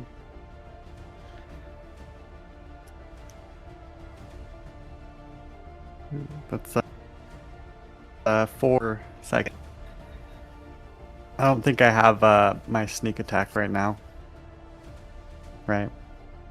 No. It can definitely see you. Gotcha, yeah. That's what I thought. Okay, and then the other one is 13 to hit. That does not hit. Dang it. Okay. As you're- yeah. Yeah, you're charged up, though. Oh yeah, and I open my mouth. There you go. Do you have to roll to hit to that? I mean, you're point blank. I'll even give you advantage on Yeah. that. Like, Yeah, I was kind of waiting until I was point blank. yeah. Awesome. I guess we never specified the damage type, but I guess lightning? Why Yeah, not? that sounds good. Okay, let me grab some dice real quick. That is 10 lightning damage. All right. It's looking a little worse for wear. Man, these guys are strong. And is that your turn? Do you have a bonus action you want to do? Is there anywhere nearby I can hide behind? Or is there, I guess... I would pull up my invisibility cloak, but it takes an action to pull it on, so... I wouldn't- Yeah, you've already done your action. Yeah. Yeah. I mean, you there's could the banquet table. You could probably duck under it or behind it. That's probably the closest thing you can duck behind. Yeah. Okay, I'm gonna do that. All right. Sounds good. I'll give that to you. And we go to Pep. All right. Pep's been pounced on and hit twice. So the first one that hits him, he swings down at a 25 to hit. Yeah, it hits. I think you guys, if I'm keeping track right, I believe you guys have like 4 around you. Yep. That's about right. 2 of them missed, 2 hit. As he swings down, he shouts out, "Tenderize!" And he hits it for... I gotta see it with the new N. So it's 10 reach and just plus 5 to... No extra damage on it. Just 1d12 and double-handed. And aside I from the gave fire the extra damage. fire damage. I'll. You can add your strength. Add your strength. Okay. So that is 11 bludgeoning. What is it? 2d6 fire. Okay. 11 bludgeoning. 7 fire. And 6 radiant that it takes. Okay, one sec. So it takes. And 6 radiant. Okay. Yeah. And then just to keep things balanced, the other one that hit him, he spins around and says, "Fricassee!" And that's a 28 to hit. Yeah, that hits. Jesus. He has 15 to hit right now. Plus Yeah. 15 to hit. So I'm actually rolling Damn. poorly. Yeah, because plus 5 to hit, plus the plus 5, plus the imbuement in his weapon. Uh-huh. No, I get it. Yeah. And that one only gets 10 bludgeoning in fire, and this time only 3 radiant. All right. Cool. Also, I think I miscalculated. There are 3 around you and Cassius. Okay, well, he smacked 2 of Oh. them. One swung at you and then went to attack Tor. So there are 2 by Ah, Tor, right. 3 by you and Cassius. Yes, that's correct. I'm so good at keeping track of things. Alright. Hell yeah. I knew I would have to take notes for this fight. Okay. But yes. Once again, when you hit them with that fire damage, they roll around on the ground trying to put out the flames on themselves. Yeah. And Pep, if you could fly up a little higher, I think that might be helpful. All right. Pep flies up another 5 feet. Just, Alright. I mean, no wait. He has a 15-foot reach now with that pan. Exactly. All right, So yeah. let's So go up. he flies up. Yeah. So he's 15 feet off the ground and is mocking them, trying to taunt them. Fair I enough. love it. That's perfect. We go to the... I believe that's your turn. Yep, that'd be it. Nice, nice. We go to the monster who pounced on Pep and then went to attack Tor. It will swing at Tor. That's only a 10 to hit, so that doesn't work. And we'll go to bite at Tor. That's a 19 to hit. Does not hit. Damn you in your new bathrobe. Okay. I'm in Blade Song. I get a bonus. Yeah. Yeah. That's not the bathrobe. That's just the power of song. Intelligence? Intelligence. That's what my Blade Song is based on. Intelligence. Alright, we go to Cassius then. Alrighty. Let's see. I think I will just go with my classic Eldritch Blast here. On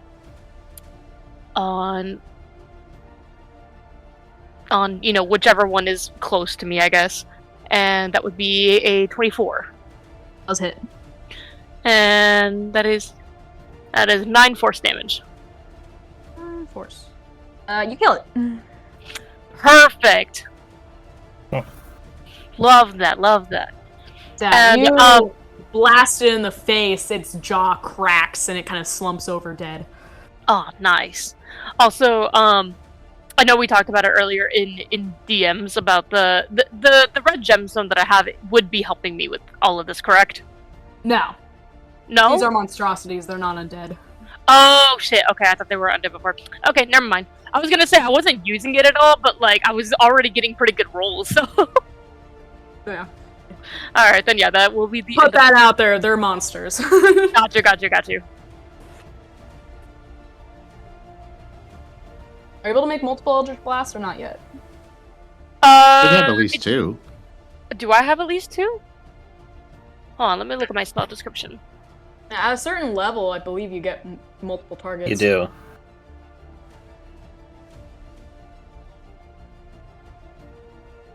Oh, Yeah, yes, there's 2 beams at 5th level. Oh.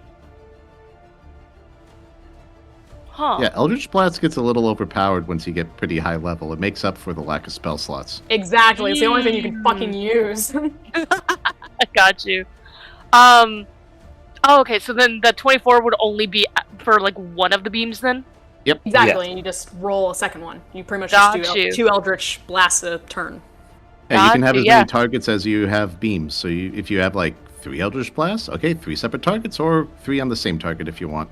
Got you. Okay, yeah, I didn't notice that before. So you've Okay, got then another yeah. Yeah, then I aim another one. At just another nearby Wendigo. one. You Or got another one, monster. don't you? It'll be at a 25. That does hit. And then that is 6, 7, 8, 9. That's 10 force damage. There you go. Blast that one good. Alright, and now it is the end of my turn. There we go. Blah, blah, blah. Nope. Alright, yeah, the one you just blasted with Eldritch Blast, didn't really like that a lot. It's gonna try to bite at you. Yeah, it's a 23. Oh god, okay. That is... Oh my god. 11 piercing. Okay. And make me a Constitution saving throw. Fuck, okay. I've been doing pretty good on Constitution saving throw, so... Fuck! I shouldn't have even said that! It's a Pinch 9. yourself. Yeah, okay. You take an additional... It's only 3. There's 3 necrotic damage, that's all. Oh That's my it. god. Okay, well, I'm down to 14 now, so just so y'all know. Alright, Okay. so Ugh. that... We go to the one behind Tor. That one... Claw attack. Yeah, it was a 24 to hit. Attacking Tor? 4. Oh, okay. Or I mean, you're hiding, so... yeah, it hits. That's for 13 slashing. Damn. I might be going down this fight, guys. And it is no. actually going to, after slashing you down, it is actually going to run off into, like, the foliage just outside the village, and you effectively lose it. Oh, wait, opportunity attack? You do get one of those, yeah. I'd like to at least make the attempt. That is a 21 to hit. Yeah, you hit. Awesome. So that's just me using my hand. And that is 10 slashing damage.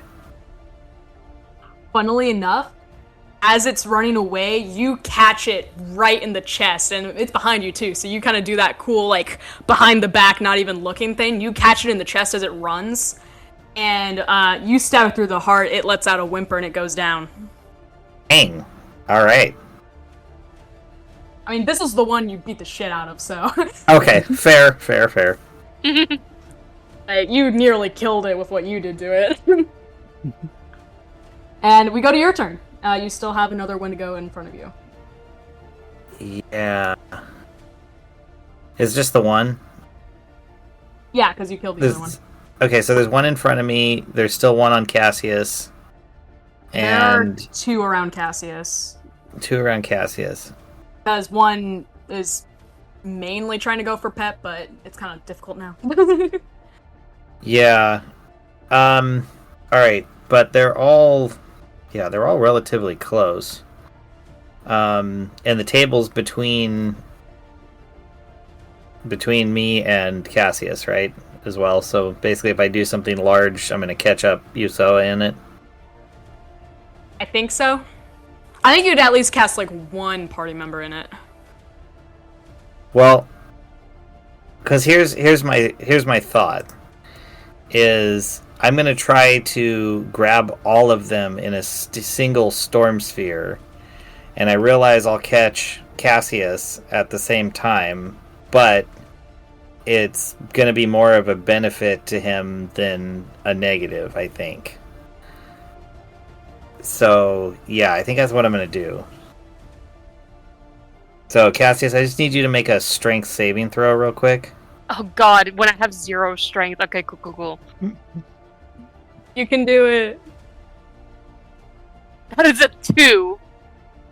Okay, I'm sorry about this. You take 4 bludgeoning damage, Okay. but everything around you, like the creatures are all now trapped inside of rough, difficult terrain, and I can from this I can charge out every turn a lightning strike on one of the creatures.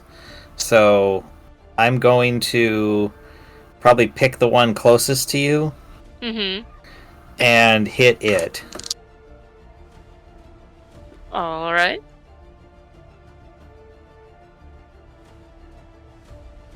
That is 21 lightning damage to the one closest to Cassius. Jesus, it doesn't save or anything, it's just automatic. Wait, it does, it does, it can save, hold on. Range spell. It can... Says I have advantage on the attack since the target is in the sphere. It doesn't say, so I'm gonna assume I just roll to hit. Yeah, I would say With so. it- Roll and- as if it's a spell attack, and you have advantage. That's a dirty 20. Yeah, you're good. Okay, so yeah, it takes full 21 damage. it is. Yeah. Sounds good. You strike it. Yep. And so that so if they try to run or anything, it's all half movement for them. Sounds good. How big is the sphere, out of curiosity? It is 40 feet diameter. Diameter. Okay. So 20-foot radius centered to where I'm capturing the one in front of me, and basically as many as I could within it. Yeah, you're capturing all three that are out that you can see. Oh, and every one of those creatures has to make a strength save or take 2d6 bludgeoning damage. Okay. I forgot that part. Sorry. On like right now or just anytime? Yep. Anytime. It says when it appears and when they end their turn within the sphere. I see. Okay, so yeah. They all take that now. What, strength saving throw? It's strength saving throw DC of 18. DC 18. Okay. The first one saves. Dang. The second one does not. And the third one saves. Jeez. Alright. Well, so I guess the one that didn't save takes 10 bludgeoning damage. Alright. Cool.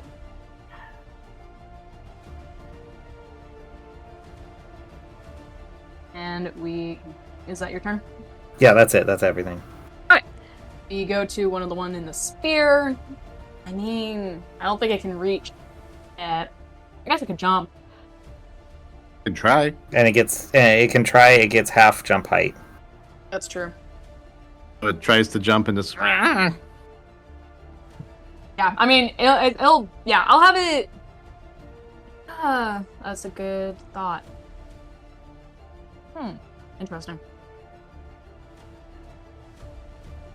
It will... You know what? It'll try to scale the building that's closest.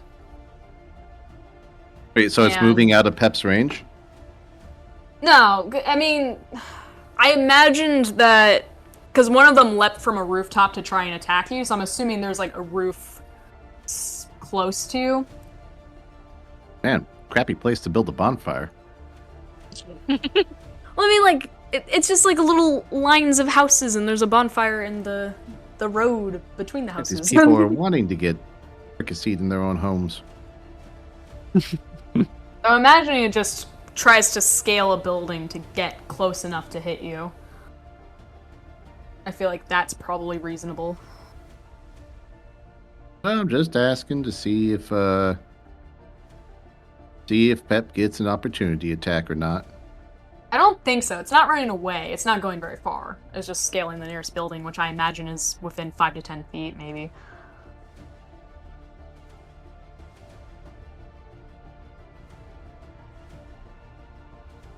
But it doesn't really matter. It's only a 17 to hit. Nope. Pep bats it away and laughs maniacally. He'll growl and try to snap at you. And that is a 19 to hit. But I don't think that hits either. Nope, matches AC. Yep, so it doesn't do that either. Dang, maniacal. Okay, we go to Usoa. Okay.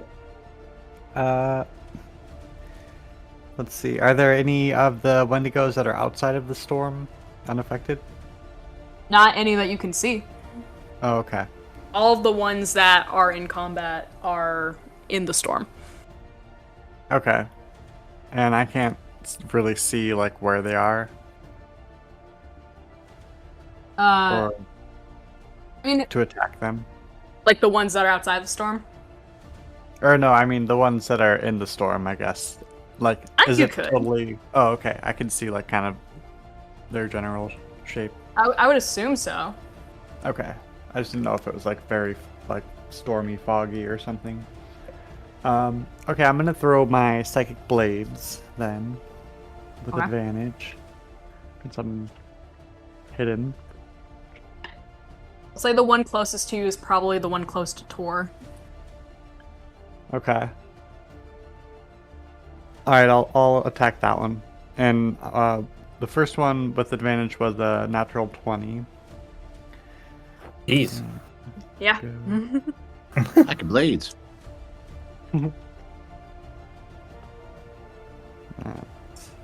15 psychic damage. Did you double it? Yep. I did my extra dice for sneak attack, but if I were to double that, it would be 30. That all doubles. Yeah, Yeah. you got a nat 20, you Oh. also double it. Oh, okay. So Then 30. Yeah. Dang. Nice. Should I throw my other one? I mean, yeah. It's still alive. You got it good, still but alive. it's still alive, yeah. Okay. The second one is a 17 to hit. That does hit.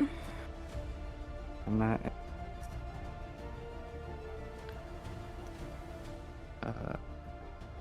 18 psychic damage.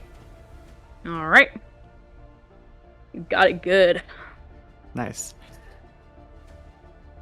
And then could I do a... I'll do one of my superiority dice and make it a distracting attack too, so... All right. Yeah, it is definitely, you have gotten its attention. Okay, so that's 4 extra damage, and then the next person to attack it has advantage, so... Nice. Oh, yeah, And you should Oh, go ahead. say and Yusoa, you should move out of that area. Like, get behind me. Okay, I do that. I dash and hide. You Okay. can't dash, but you can move. Or behind Tor. Sorry, I move and hide behind Tor. Cool. Okay. Sounds good. So that one's distracted. Okay, we go to Pep. All right, so he just got one of them next to him right now, right? Below you. No, there are 2. Oh. Right? Well, the one that scaled the building, Yes. Pep just glares at it and says, Flambe! And swings for a 27 to hit. That does hit. Good to have plus 15 because otherwise, Yeah, Jesus Christ. like, I rolled a 12. So, it's only 6 bludgeoning though.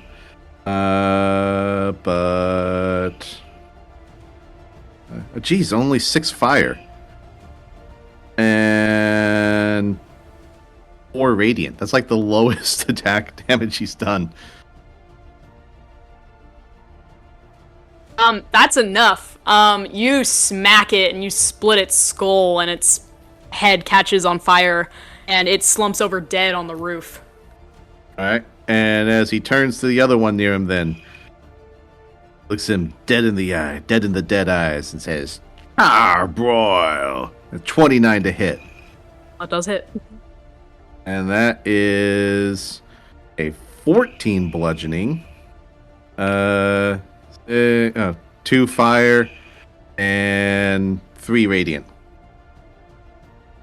Yeah, you kill that one. Alright. And then he kind of closes the distance to the next nearest one, as though he kind of flies towards that direction of the rest of the group, just to make sure he can keep in range. Yeah, I mean, you can't attack it, or... No, I can't. I'm out of attacks. Okay, just making sure, because that's the one you have advantage on. Yeah, but I'm out of attacks. Alright. I mean, unless you want to grant me one for some reason, but that seems a little bit... Nah, you're good.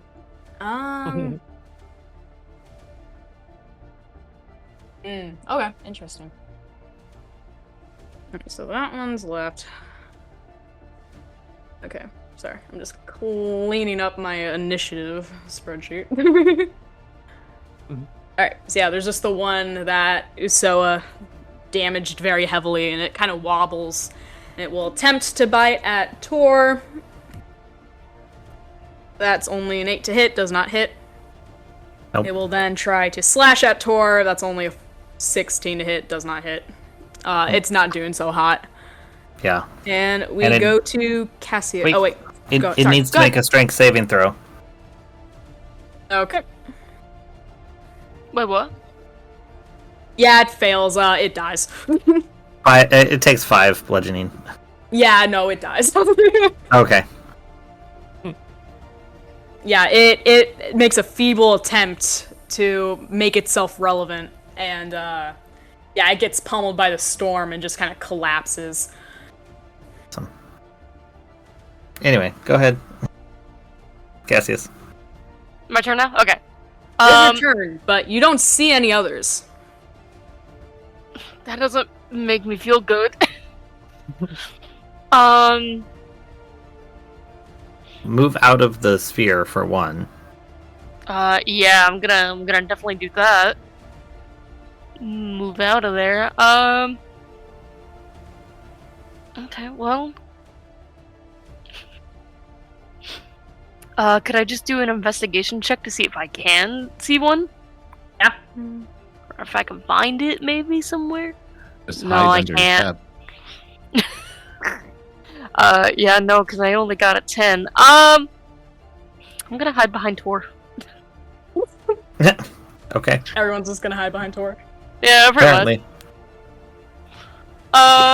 And then I don't have anything to heal myself with, so I think that's just gonna have to be the end of my turn. Okay. Alright. I'm just And thinking. we go to... One sec. What did I do?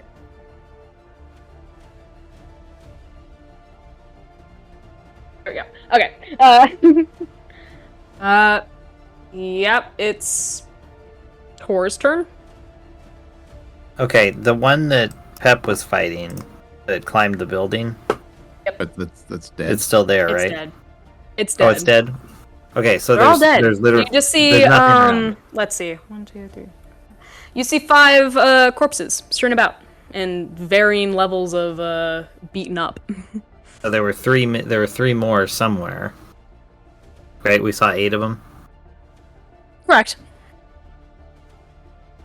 Alright. Alright. I'm gonna dismiss the storm. Let's see.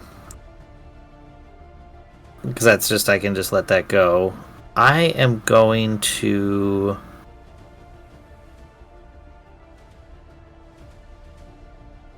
Let's see. Actually, I think what I'll do is I'm going to ask Pep to, on his turn. Pep, how high can you fly? Yes, as I want to, but given the time constraints of my abilities, I would not recommend more than maybe 60 feet at this stage. That would be plenty. I was thinking on your turn you should look around to see if you can see where the last 3 are. As for me... don't really have much I can do. I am actually, I think, gonna move. I know you guys are kind of hiding behind me. Oh, I have a better idea. Okay. I am going to cast Fly on myself and go straight up 60 feet, glowing as bright as I can, and yell out to the area, "Where are you, cowards? Come get me. We're right here at your bonfire." And that's it. That's my turn. Okay. Very good. Cassius, can you roll me a strength saving throw? Okay, cool. Oh my god, it's a 6. So, Tor, in response to your call, you see movement from the side of the village, and you can only surmise to be Ruin in monster form with her full black fur, and 2 of the other ones kind of trailing behind her on either side. And in her claw is grasped Cassius. And I think that is where we fade to black, and we'll pick up the next one.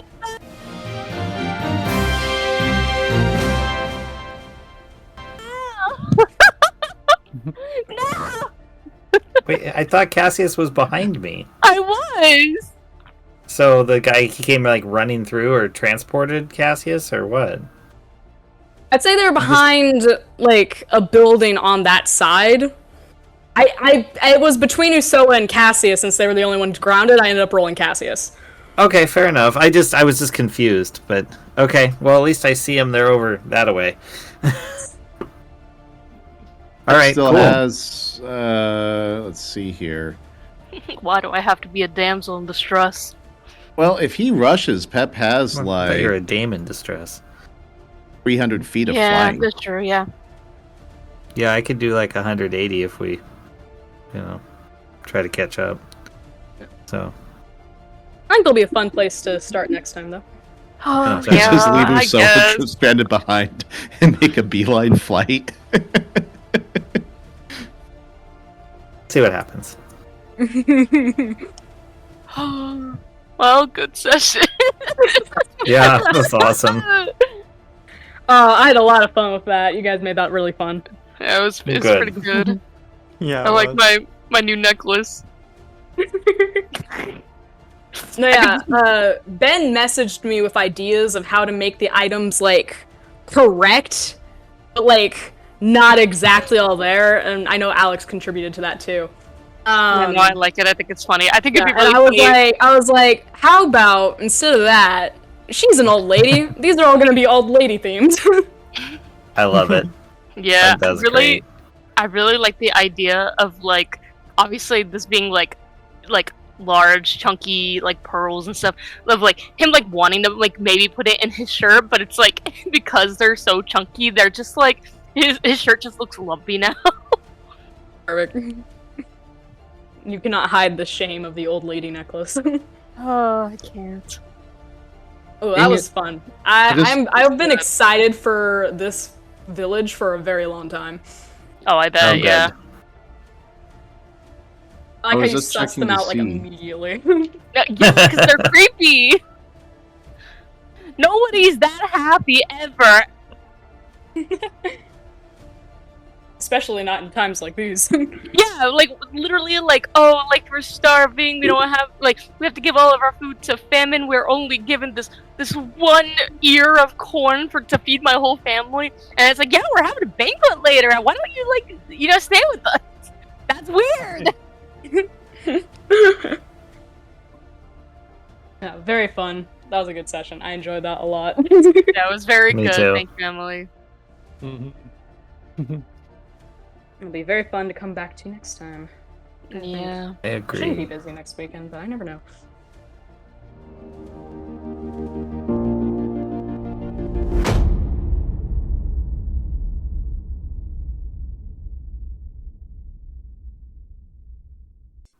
This has been an Azentuary LLC production. Find us online at azentuary.com for our character bios, merchandise, Patreon, and more. Thank you for listening. I like how Bye. canonically now Pep Oh. has chili in his pocket. Yeah, we're like, yeah, okay, I guess that makes sense. Okay. Well, why not? Where else do you keep it? Okay, before I go, I do need clarification on this. Is this just like fucking loose, wet chili in his pocket? Why not? Oh, yeah, I think why it should not? be. I hate that. That's disgusting. Well, I'm imagining underneath the pots and pans he has like oilcloth, so it's not any real much different than carrying it in a bag. It's just, well, why have extra bag when you can just use a pocket?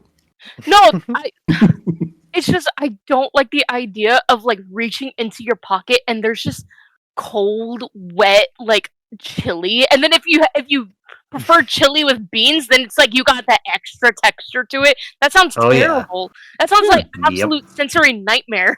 Massages his thighs as he walks. That's disgusting. Remember, Pep's an old man. If it helps, His legs hurt. Yeah, it's he's not carrying really around cold. all this armor and stuff all the time, and he's pretty dang old, you know. Oh my god.